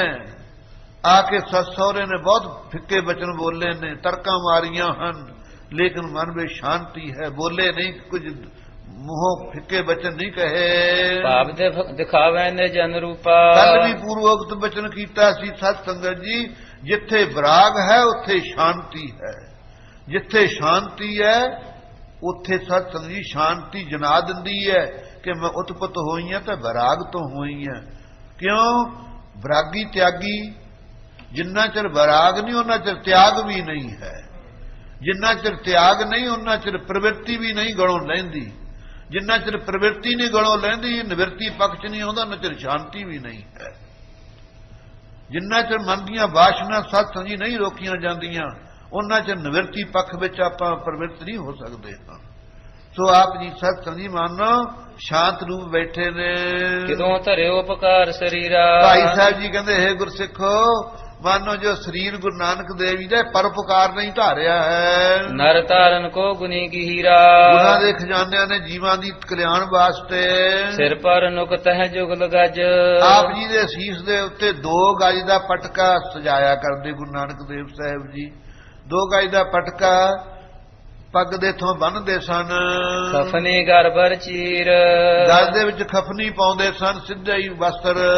ਸੰਵਿਆਨਾ ਸੁੰਦਰ ਸਜੈ। ਚਾਦਰਾ ਰੱਖਦੇ ਸਰੀਰ ਦੇ ਉੱਤੇ। ਕਾਪ ਗੁਰੂ ਨਾਨਕ ਦੇਵ ਜੀ ਧਰਿਓ ਸੋ ਬੇਖ ਸਰੀਰ। ਇਹੋ ਜਿਹਾ ਬੇਖ ਭੇਖ ਸੀ ਸਰੀਰ ਦੇ ਉੱਤੇ ਧਾਰਿਆ ਹੋਇਆ ਗੁਰੂ ਨਾਨਕ ਦੇਵ ਜੀ ਨੇ। ਵੈਸੇ ਥੇ ਨਿੰਦ ਕੇ ਸ਼ੂਲਾ। ਨਿੰਦਕ ਲੋਕ ਨੇ ਸਤ ਸੰਗਤ ਜੀ ਜਿਹੜੇ ਈਰਖਾ ਕਰਨ ਵਾਲੇ, ਉਹ ਮਹਾਰਾਜ ਦਾ ਪ੍ਰਤਾਪ ਨਹੀਂ ਸਹਾਰ ਸਕਦੇ, ਐਸੇ ਸਤਿਗੁਰੂ ਜੀ ਬੈਠੇ ਸਨ। ਇਤਨੇ ਮਹਿ ਪ੍ਰਾਪਤ ਭਾਮੂਲਾ। ਬੀਬੀ ਨਾਨਕ ਜੀ ਦੇ ਘਰ ਬੈਠੇ ਨੇ, ਜਦ ਨੂੰ ਮਹਾਰਾਜ ਦੇ ਸੱਸ ਸਹੁਰਾ ਆ ਗਏ ਬਟਾਲੇ ਤੋਂ ਚੱਲ ਕੇ। ਮੂਲ ਚੰਦ ਜੀ ਸਹੁਰੇ ਸਨ, ਚੰਦੋ ਰਾਣੀ ਮਹਾਰਾਜ ਦੀ ਸੱਸ ਸੀ। ਜਦੋਂ ਦੋਨੋਂ ਆਏ, ਚੰਦੋ ਰਾਣੀ ਜਿਹ ਕੇ ਸੰਗਾ, ਚੰਦੋ ਰਾਣੀ ਜਿਸ ਦੇ ਨਾਲ ਹੈ, ਅਦਗ ਕ੍ਰੋਧ ਤੇ ਉਠਤ ਤਰੰਗਾ। ਜਦ ਦੇਖਿਆ ਗੁਰੂ ਨਾਨਕ ਦੇਵ ਜੀ ਨੂੰ ਸਤ ਸੰਗਤ ਜੀ ਭਗਵਾਨ ਲਿਬਾਸ ਹੈ ਬੈਠੇ ਨੇ, ਬਸ ਜਦੇ ਹੀ ਕ੍ਰੋਧ ਦੀਆਂ ਲਹਿਰਾਂ ਉੱਠਣ ਲੱਗ ਗਈਆਂ ਅੰਦਰ, ਨਾਲੇ ਮੂਲੇ ਦੇ ਨਾਲੇ ਮਹਾਰਾਜ ਦੀ ਸੱਸ ਦੇ। ਮਨੋ ਗਿਆਨ ਨਿਜ ਦਲ ਸੋ ਬੈਸਾ। ਮਾਨੋ ਸਤ ਜੀ ਸਤਿਗੁਰੂ ਜੀ ਕਿਵੇਂ ਬੈਠੇ ਨੇ, ਮਾਨੋ ਬ੍ਰਹਮ ਗਿਆਨੀ ਬੈਠਾ ਹੈ ਆਪਣੇ ਦਲ ਫੌਜ ਦੇ ਸਮੇਤ। ਬ੍ਰਹਮ ਗਿਆਨ ਦੇ ਨਾਲ ਜਿਹੜੀ ਫੌਜ ਹੈ ਉਹ ਸੂਰਮੇ ਕਿਹੜੇ ਨੇ? ਸਤ, ਸੰਤੋਖ, ਦਇਆ, ਧਰਮ, ਵਿਚਾਰ, ਕਰੁਣਾ, ਮੁਦਤਾ, ਮੈਤਰੀ, ਅਪੇਖਾ, ਇਹਨੂੰ ਦੇਵੀ ਸੰਪਤਾ ਕਹਿੰਦੇ ਹਨ। ਸਾਰੇ ਸੁਭ ਗੁਣ ਨੇ ਜਿਹੜੇ ਇਹ ਗਿਆਨ ਦੇ ਨਾਲ ਨੇ, ਗਿਆਨ ਦੇ ਇਰਦ ਗਿਰਦ ਹਨ। ਗਿਆਨ ਇਹਨਾਂ ਦੇ ਆਸਰੇ ਹੈ, ਇਹ ਗਿਆਨ ਦੇ ਆਸਰੇ ਹਨ। ਜਿਵੇਂ ਪਰਜਾ ਦੇ ਆਸਰੇ ਰਾਜਾ ਹੁੰਦਾ ਹੈ, ਰਾਜੇ ਦੇ ਆਸਰੇ ਪਰਜਾ ਹੁੰਦੀ ਹੈ, ਪਰਸਪਰ ਸੰਬੰਧ ਹੈ। ਸਤਿਗੁਰੂ ਜੀ ਤਾਂ ਗਿਆਨ ਸਰੂਪ ਹਨ, ਬੈਠੇ ਨੇ। ਸਤ, ਸੰਤੋਖ, ਦਇਆ, ਧਰਮ ਆਦਿਕ ਆਪ ਜੀ ਦੇ ਪਾਸ ਹਨ। ਦੂਜੇ ਪਾਸੇ ਕ੍ਰੋਧ ਦਾ ਸਤ ਸੰਗੀ ਲਪੇਟਿਆ ਹੋਇਆ ਮੂਲ ਚੰਦ ਆਇਆ ਸਾਹਮਣੇ ਮਹਾਰਾਜ ਦਾ ਸਹੁਰਾ। ਇਹ ਮਾਨੋ ਅਗਿਆਨ ਹੈ। ਇਹਨੇ ਆਪ ਦੇ ਸੂਰਮੇ ਨੂੰ ਕ੍ਰੋਧ ਨੂੰ ਮੂਹਰੇ ਕੀਤਾ ਵੀ ਤੂੰ ਹੋ ਗਾਹਾਂ, ਗਿਆਨ ਨੂੰ ਢਾ ਦੇ, ਸਤ ਸੰਤੋਖ ਨੂੰ ਦਵਲ ਦੇ, ਐ ਚਾਹੁੰਦਾ ਹੈ। ਸਤ ਸੰਤੋਖ ਸ਼ਾਂਤ ਸਮ ਭੇਸਾ। ਆਪ ਜੀ ਦਾ ਲਿਬਾਸ ਧਾਰਿਆ ਹੋਇਆ, ਸੰਤੋਖੀ ਹਨ, ਸ਼ਾਂਤ ਰੂਪ ਹਨ। ਜਨ ਅਗਿਆਨ ਆਪਨ ਤਨ ਧਾਰੀ। ਮਾਨੋ ਅਗਿਆਨ ਨੇ ਆਪਣਾ ਰੂਪ ਧਾਰਿਆ ਮੂਲੇ ਦਾ। ਦਲ ਲੈ ਕਰਿਓ ਕ੍ਰੋਧ ਅਗਵਾਰੀ। ਆਪਣੀ ਫੌਜ ਲੈ ਕਰਕੇ ਨਾ ਕਾਮ ਕ੍ਰੋਧ ਅਹੰਕਾਰ ਆਦਿਕਾਂ ਦੀ ਨਿੰਦਿਆ, ਈਰਖਾ, ਵਖੀਲੀ, ਆਸ਼ਾ, ਤ੍ਰਿਸ਼ਨਾ, ਇਹ ਉਧਰ ਦੀ ਫੌਜ ਹੈ। ਇਹ ਇਕੱਠੇ ਹੋ ਕੇ ਆਏ ਨੇ, ਮਾਨੋ ਇਹਨਾਂ ਨੇ ਕ੍ਰੋਧ ਨੂੰ ਮੂਹਰੇ ਕੀਤਾ। ਔਰ ਮੈਂ ਚਾਹਤ ਪਲਾਇਨ ਕੀਨਾ। ਹੁਣ ਕ੍ਰੋਧ ਸਤ ਸੰਗਤ ਜੀ ਚਾਹੁੰਦਾ ਹੈ ਕਿ ਮੈਂ ਦਵਲ ਦਿਆਂ ਗਿਆਨ ਨੂੰ। ਜਿੱਥੇ ਕ੍ਰੋਧ ਆ ਜਾਵੇ ਉੱਥੇ ਗਿਆਨ ਗੁਣ ਦੀਆਂ ਗੱਲਾਂ ਕਿੱਥੇ ਰਹਿੰਦੀਆਂ ਨੇ, ਸਭ ਦੁੜਾ ਦਿੰਦਾ ਹੈ। ਆਏ ਠਾਂਡ ਜਹ ਪ੍ਰਭ ਆਸੀਨਾ। ਜਿੱਥੇ ਸਤਿਗੁਰੂ ਜੀ ਬੈਠ ਰਹੇ ਸੀ ਉੱਥੇ ਆ ਕੇ ਖੜਾ ਹੋ ਗਿਆ ਮੂਲ ਚੰਦ। ਸਰ ਨਿਸ਼ਠੁਰਤਾ ਬਚਨ ਉਚਾਰੇ। ਬਹੁਤ ਕਠੋਰਤਾਈ, ਪੱਥਰ ਵਰਗਾ ਦਿਲ ਕਰਕੇ ਨਾ ਬਚਨ ਲੱਗਿਆ ਕਹਿਣ। ਅਬ ਫਕੀਰ ਕੋ ਵੇਖ ਸੁਧਾਰੇ। ਕਹਿੰਦਾ ਬਣ ਗਿਆ ਹੁਣ ਫਕੀਰ, ਫਕੀਰਾਂ ਦਾ ਲਿਬਾਸ ਧਾਰੀ ਬੈਠਾ। ਧਰ ਕਰ ਵੇਖ ਦਿਖਾਵੀ। ਉੱਤੋਂ ਭੇਖ ਦਿਖਾਵਣਾ ਸਾਧਾਂ ਵਾਲਾ ਬਣਾ ਕੇ। ਸਾਧ ਬਨਿਓ ਜਗ ਮਾਹੇ। ਜਗ ਦੇ ਵਿੱਚ ਸਾਧ ਬਣਿਆ ਫਿਰਦਾ। ਉਬੇ ਆਤਮਜ ਭਾਰ ਜਾ ਕੇ। ਦੀਦੇ ਨਹੀਂ ਤੈਨੂੰ ਦੋ ਤੇਰੇ ਪੁੱਤਰ, ਤੇਰੇ ਘਰ ਵਾਲੀ। ਕਹੋ ਕਿਹ ਭਾਂਤ ਬਿਤਾਵ ਹੈ। ਇਹ ਕਿਵੇਂ ਗੁਜ਼ਾਰਾ ਕਰਨ ਗਿਆ? ਤੇਰੇ ਸਾਹਮਣੇ ਬੈਠੇ ਨੇ, ਮਹਾਰਾਜ ਨੂੰ ਤਰਕਾ ਮਾਰਦਾ। ਹਮੈਂ ਦੁਸੇ ਦੁਖ ਦੇਨੇ ਹੇਤੂ। ਨਾ ਸਹਾਰਿਆ ਜਾਣਾ ਵਾਲਾ ਦੁੱਖ ਮੈਨੂੰ ਦੇਣ ਵਾਸਤੇ। ਜਨਮਿਓ ਤੂੰ ਜਿਉ ਭਵ ਉਦ ਕੇਤੂ। ਖਾਲਸਾ ਜੀ ਆਖੋ ਵਾਹਿਗੁਰੂ। ਮੂਲ ਚੰਦ ਕਹਿੰਦਾ ਤੂੰ ਤਾਂ ਬੋਦੀ ਵਾਲਾ ਤਾਰਾ ਚੜਿਆ ਮੇਰੇ ਭਾ ਦਾ। ਕਿਸੇ ਨੂੰ ਚੰਗਾ ਨਹੀਂ ਲੱਗਦਾ ਇੱਕ ਬੋਦੀ ਵਾਲਾ ਤਾਰਾ ਚੜ੍ਹਦਾ। ਕਹਿੰਦੇ ਵੀ ਸੰਸਾਰ ਤੇ ਕਸ਼ਟ ਆ ਗਿਆ, ਸਾਰੇ ਕਹਿੰਦੇ ਨੇ, ਜੋਤਸ਼ੀ ਲੋਕ ਵੀ, ਸਾਰੇ ਲੋਕ ਵੀ। ਦੇਖੋ ਸਤਿਗੁਰੂ ਨਾਨਕ ਦੇਵ ਸਾਹਿਬ ਜੀ ਨੂੰ ਲਿਖ ਕਿਉਂ? ਉਹਦੀ ਤਾਂ ਭਾਈ ਧੀ ਵਿਧਵਾ ਹੋ ਰਹੀ ਹੈ। ਧੀ ਉਹਦੀ ਸਤ ਸੰਗਤ ਜੀ ਉਹਨੇ ਲੈ ਕੇ ਜਾਣੀ ਹੈ। ਉਹਨੂੰ ਪਤਾ ਵੀ ਘਰ ਉਜੜ ਗਿਆ ਮੇਰੀ ਧੀ ਦਾ। ਉਹਨੂੰ ਕਾਹਦੇ ਸਤ ਸੰਗੀ ਮਹਾਰਾਜ ਦਾ ਸਾਧਾਂ ਵਾਲਾ ਭੇਖ ਚੰਗਾ ਲੱਗਦਾ ਹੈ।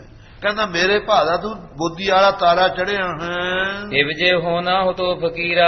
ਇਸੇ ਤਰ੍ਹਾਂ ਜੇ ਤੂੰ ਸਾਧ ਬਣਨਾ ਸੀ, ਫਕੀਰ ਬਣਨਾ ਸੀ, ਕਰ ਵਿਆਹ ਕਿਉਂ ਡੋਬ ਅਧੀਰਾ। ਕਿਉਂ ਵਿਆਹ ਕਰਕੇ ਮੇਰੀ ਧੀ ਨੂੰ ਡੋਬ ਦਿੱਤਾ ਤੈਂ। ਸਰਬ ਦਰਵ ਕਰ ਦੀਨ ਖੁਆਰਉ। ਫਿਰ ਧਨ ਸਾਰਾ ਖੁਆਰ ਕਰ ਦਿੱਤਾ। ਕਿੱਡਾ ਵੱਡਾ ਕਾਰੋਬਾਰ ਸੀ ਮੋਦੀ ਖਾਨੇ ਦਾ, ਦਾਨ ਕਰਤਾ ਤੈਂ। ਅਬ ਪਾਸਾਦ ਆਵਾਸ ਉਜਾਰੂ। ਇਹ ਘਰ ਨੂੰ ਉਜਾੜਨ ਵਾਲਿਆ ਹੁਣ ਸਾਧ ਬਣ ਕੇ ਬਹਿ ਗਿਆ ਤੂੰ। ਉਤੋਂ ਬਿਤ ਸਭ ਖੋਇਓ ਜੇਤਾ। ਜਿੰਨਾ ਧਨ ਸੀ ਉਹ ਵੀ ਗੁਆ ਬੈਠਾ। ਸੋ ਅਬ ਸ੍ਰੀ ਚੰਦ ਕੋ ਦੇਤਾ। ਉਹ ਧਨ ਜਿਹੜਾ ਬਾਕੀ ਬਚਿਆ ਜੀ ਇਹ ਸ੍ਰੀ ਚੰਦ ਆਪਦੇ ਪੁੱਤ ਨੂੰ ਦੇ ਦਿੰਦਾ। ਮੈਂ ਖੁਸ਼ ਹੁੰਦਾ ਵੀ ਚਲੋ ਇਹ ਧਨ ਨਾਲ ਗੁਜ਼ਾਰਾ ਕਰ ਲੈਣਗੇ। ਤੇ ਪਰ ਕਰਤ ਗੁਜ਼ਾਰ ਸੋ ਬੈਸੇ। ਉਹ ਬੈਠੇ ਗੁਜ਼ਾਰਾ ਕਰੀ ਜਾਂਦੇ ਮੇਰੀ ਧੀ ਨਾਲ ਤੇਰੇ ਪੁੱਤਰ। ਸੋ ਘਟਾਂ ਬਬ ਕਰ ਹੈ ਕੈਸੇ। ਹੁਣ ਦੱਸ ਤੇਰਾ ਪਰਿਵਾਰ ਕੀ ਕਰੂਗਾ? ਕਿ ਆਧਾਰ ਜਗ ਮੈਂ ਸੋ ਰਹੀ। ਇਹ ਜਗ ਦੇ ਚ ਕਿਹਦੇ ਆਸਰੇ ਰਹਿਣਗੇ ਤਿੰਨੇ? ਪੁੱਤਰ ਕਿਉਂ ਨਾ ਬਦਨ ਤੇ ਕਹੀ। ਕਿਉਂ ਨਹੀਂ ਮੂੰਹੋਂ ਬੋਲਦਾ, ਚੁੱਪ ਕੀਤਾ ਬੈਠਾ? ਐ ਗੁਰੂ ਨਾਨਕ ਦੇਵ ਜੀ ਨੂੰ ਕਹਿੰਦਾ ਹੈ ਪੈ ਪਰਮੇਸ਼ਰ ਕੋ ਨਹੀਂ। ਕਿਉਂ ਨਹੀਂ ਪਤਾ ਆਪ ਹੀ ਪਰਮੇਸ਼ਰ ਰੂਪ ਆ ਮੇਰਾ ਜਮਾਈ। ਮਾੜੀ। ਕਹਿੰਦੇ ਤੈਨੂੰ ਪਰਮੇਸ਼ਰ ਦਾ ਭੈ ਨਹੀਂ ਹੈ, ਲਗ ਸੁਤ ਜਾਨੋ ਨਾਹੇ। ਆ ਤੈਨੂੰ ਤਰਸ ਨਹੀਂ ਆਉਂਦਾ? ਤੇਰੇ ਨਿੱਕੇ ਨਿੱਕੇ ਬੱਚੇ ਹਨ ਦੋਨੋਂ, ਸ੍ਰੀ ਚੰਦ ਤੇ ਲక్ష్ਮੀ ਚੰਦ। ਚੰਦੋ ਰਾਣੀ ਭੰਤ ਪੁੰਨ। ਮੂਲਾ ਤਾਂ ਚੁੱਪ ਕਰ ਗਿਆ, ਇਹਨੇ ਬਚਨ ਕਹਿ ਕੇ ਫਿਰ ਚੰਦੋ ਰਾਣੀ ਬੋਲੀ ਅੱਗ ਭੜੂਕੇ ਵਾਂਗੂ। ਕ੍ਰੋਧ ਕੀਏ ਮਨ ਮਾਹੇ। ਮਨ ਵਿੱਚ ਬੜਾ ਕ੍ਰੋਧ ਹੈ ਚੰਦੋ ਦੇ। ਸੁਣ ਤੋ ਵੇ ਨਾਨਕ ਕਿਆ ਕੀਤਾ। ਸੁਣ ਵੇ ਨਾਨਕਾ ਤੂੰ ਕੋਈ ਕੀ ਕਰਤੂਤ ਕੀਤੀ ਹੈ। ਵਧਿਓ ਕੁਟੰਬੇ ਭਇਓ ਤੀਤਾ। ਜਦੋਂ ਪਰਿਵਾਰ ਵੱਧ ਗਿਆ ਵੀ ਪਾਲਣਾ ਪਊਗਾ, ਹੁਣ ਤੂੰ ਬਰਕਤ ਬਣ ਕੇ ਬਹਿ ਗਿਆ ਸਾਧ। ਨਿਹੁ ਨ ਨਿਜ ਤਨ ਜਨ ਸੋ ਕਰੀ। ਤੂੰ ਆਪਣੇ ਪੁੱਤਰਾਂ ਨਾਲ ਪਿਆਰ ਕਿਉਂ ਨਹੀਂ ਕਰਦਾ? ਨੈਕ ਨ ਕਰਨਾ ਮਨ ਮਹਿ ਧਰੀ। ਹੋਰਾ ਵੀ ਤੇਰੇ ਅੰਦਰ ਦਇਆ ਨਹੀਂ ਹੈ। ਦੀਰਘ ਤੁਝ ਟਿਗ ਮੋਦੀ ਕਾਰਾ। ਕਿੱਡੀ ਵੱਡੀ ਤੇਰੇ ਕੋਲੇ ਕਿਰਤ ਸੀ, ਮੋਦੀ ਖਾਨੇ ਦੀ, ਕੰਮ ਆਮਦਨ ਬਹੁਤ ਸੀ। ਪਾਵਤ ਥੋ ਧਨ ਜਹਾਂ ਅਪਾਰਾ। ਅਪਾਰ ਹੀ ਧਨ ਪ੍ਰਾਪਤ ਕਰਦਾ ਸੀ ਉਹ ਤੂੰ ਉਥੋਂ। ਬਹੁ ਮਾਨੇ ਫਰਮਾਇਸ਼ ਖਾਨਾ। ਦੌਲਤ ਖਾਂ ਵੀ ਤੇਰੀ ਫਰਮਾਇਸ਼ ਮੰਨਦਾ ਸੀ। ਹਸਨ ਬਸਨ ਪ੍ਰਾਪਤ ਦੇ ਨਾਨਾ। ਨਾਨਾ ਤਰ੍ਹਾਂ ਦੇ ਤੇਰੇ ਘਰ ਵਿੱਚ ਬਸਤਰ ਭੋਜਨ ਸਭ ਹਾਜ਼ਰ ਸਨ। ਕ੍ਰਿਤ ਕਟੰਬੇ ਤਾਜਾ ਬਸੂ। ਪਰਿਵਾਰ ਨੂੰ ਵੀ ਛੱਡਤਾ, ਕਿਰਤ ਵੀ ਮੋਦੀ ਖਾਨੇ ਦੀ ਛੱਡਤੀ ਤੈਂ। ਕਹੇ ਰੰਕ ਜਿਉ ਆਲਿਆ ਖੋ। ਇਹ ਘਰ ਨੂੰ ਗਰਕ ਕਰਨ ਵਾਲਿਆ, ਘਰ ਨੂੰ ਗਾਉਣ ਵਾਲਿਆ, ਹੁਣ ਤਾਂ ਕੰਗਾਲ ਬਣਿਆ ਬੈਠਾ। ਤਦ ਸੋਵਤ ਥੇ ਸੇਜ ਸੁਖਾਲੀ। ਉਨੀ ਦਿਨੀ ਜਦੋਂ ਤੂੰ ਮੋਦੀ ਖਾਨਾ ਕਰਦਾ ਸੀ, ਆਪਦੇ ਘਰ ਵਿੱਚ ਸੁੱਖ ਦੀਆਂ ਸੇਜਾਂ ਤੇ ਸੌਂਦਾ ਸੀ। ਅਬ ਫਿਰਿਏ ਉਦਿਆਨ ਬਿਹਾਲੀ। ਹੁਣ ਤੁਰਿਆ ਫਿਰ ਬੇਹਾਲ ਹੋ ਕਰਕੇ ਉਜਾੜਾਂ ਦੇ ਵਿੱਚ। ਸਦਨ ਵਿਖੇ ਜੇ ਸਰਬ ਸੁਖ। ਘਰ ਵਿੱਚ ਜਿਹੜੇ ਸਾਰੇ ਸੁੱਖ ਸੀ ਤਜ ਕਰ ਕੀ ਨਾ ਨੀਤ। ਉਹ ਸਾਰੇ ਛੱਡ ਦਿੱਤੇ, ਪੁੱਠੇ ਕੰਮ ਕੀਤੇ, ਤੂੰ ਸਾਧ ਬਣ ਗਿਆ। ਸੁਨੇ ਬਚਨ ਸਸਰੂ ਕੇ। ਜਦੋਂ ਸੱਸ ਸਹੁਰੇ ਦੇ ਬਚਨ ਸੁਣੇ ਗੁਰੂ ਨਾਨਕ ਦੇਵ ਜੀ ਨੇ ਸਾਧ ਸੰਗਤ ਜੀ, ਬੋਲੇ ਬ੍ਰਗਤ ਹੈ ਰੀਤ। ਉਸ ਵੇਲੇ ਮਹਾਰਾਜ ਜੀ ਫਿਰ ਬ੍ਰਖਤਾਂ ਵਾਲੀ ਰਹੁ ਰੀਤੀ ਅਨੁਸਾਰ ਸੰਸਾਰ ਨੂੰ ਸਾਧ ਸੰਜੀ ਉਪਦੇਸ਼ ਦੇਣ ਵਾਸਤੇ ਇਹ ਅੰਮ੍ਰਿਤਮਈ ਬਾਣੀ ਉਚਾਰਨ ਲੱਗੇ। ਮਾਰੂ ਮਹੱਲਾ ਪਹਿਲਾ। ਪ੍ਰਥਾਏ ਸਾਖੀ ਮਹਾਪੁਰਖ ਬੋਲਦੇ ਸਾਂਝੀ ਸਗਰ ਜਹਾਨ ਹੈ।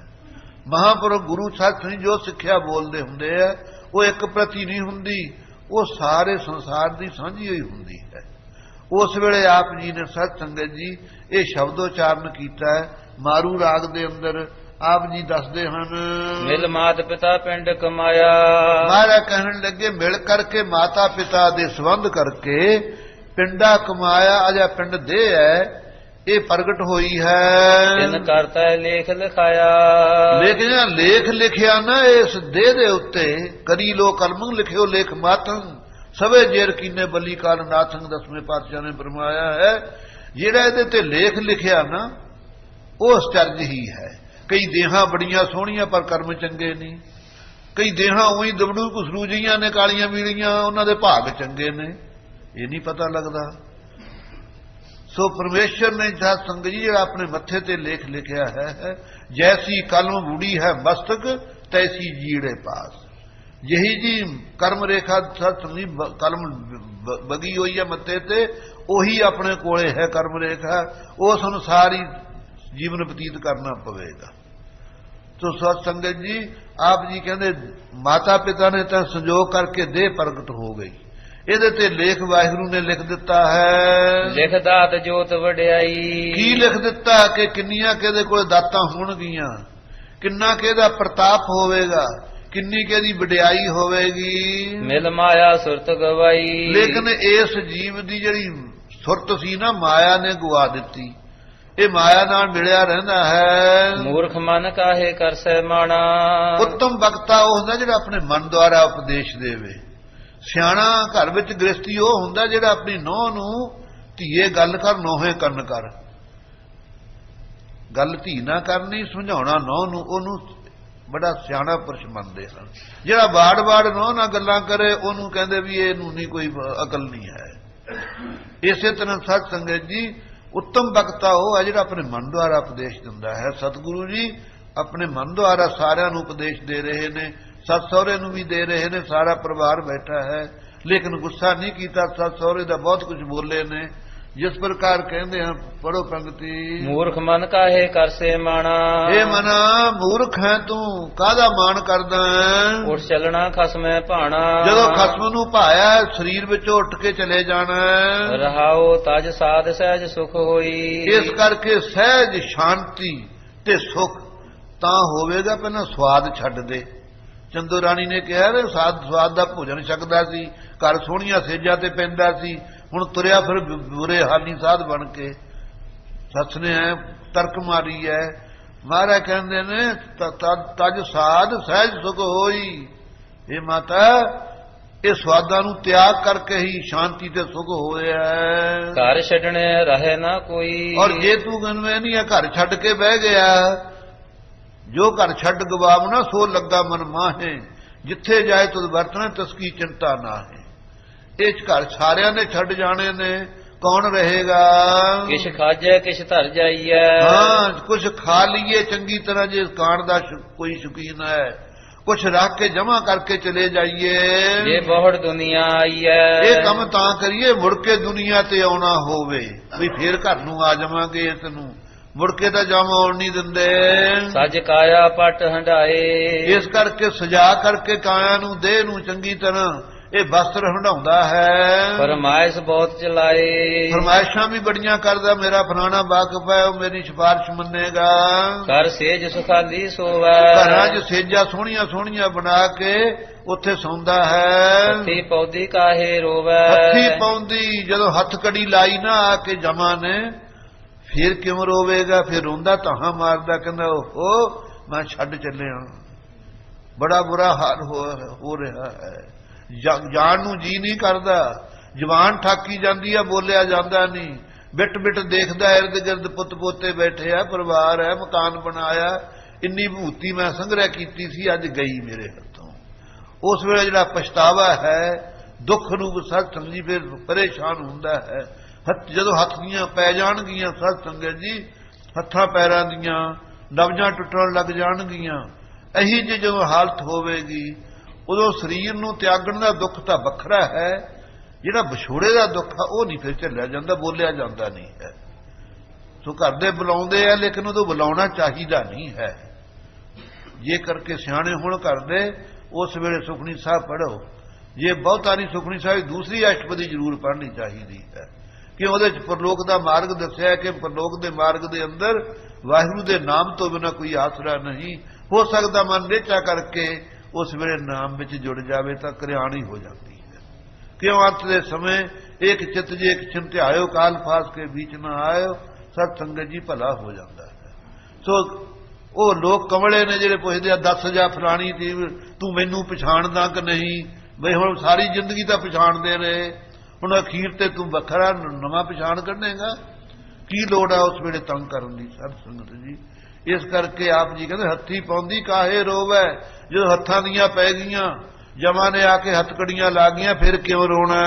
ਘਰ ਘੁੰਮਣ ਵਾਣੀ ਭਾਈ। ਇਸ ਕਰਕੇ ਤੁਸੀਂ ਕਿਹਾ ਘਰ ਉਜਾੜ ਦਿੱਤਾ। ਸੱਸ ਸਹੁਰੇ ਨੂੰ ਕਹਿੰਦੇ ਐ ਘਰ ਹੈ ਜਿਹੜੀ ਇਹ ਘੁੰਮਰ ਘੇਰੀ ਹੈ, ਜਿਵੇਂ ਪਾਣੀ ਦੇ ਵਿੱਚ ਹੁੰਦੀ ਹੈ, ਜਿੰਨਾ ਵੱਡਾ ਮਰਜੀ ਤਾਰੂ ਹੋਵੇ, ਜੇ ਕਿਤੇ ਘੁੰਮਰ ਘੇਰੀ ਚ ਆ ਜਾਵੇ ਉਹ ਨਾ ਨਿਕਲ ਗਿਆ, ਡੁੱਬਣਾ ਪੈਂਦਾ, ਉਸ ਨੂੰ ਡੁੱਬ ਜਾਂਦਾ ਹੈ।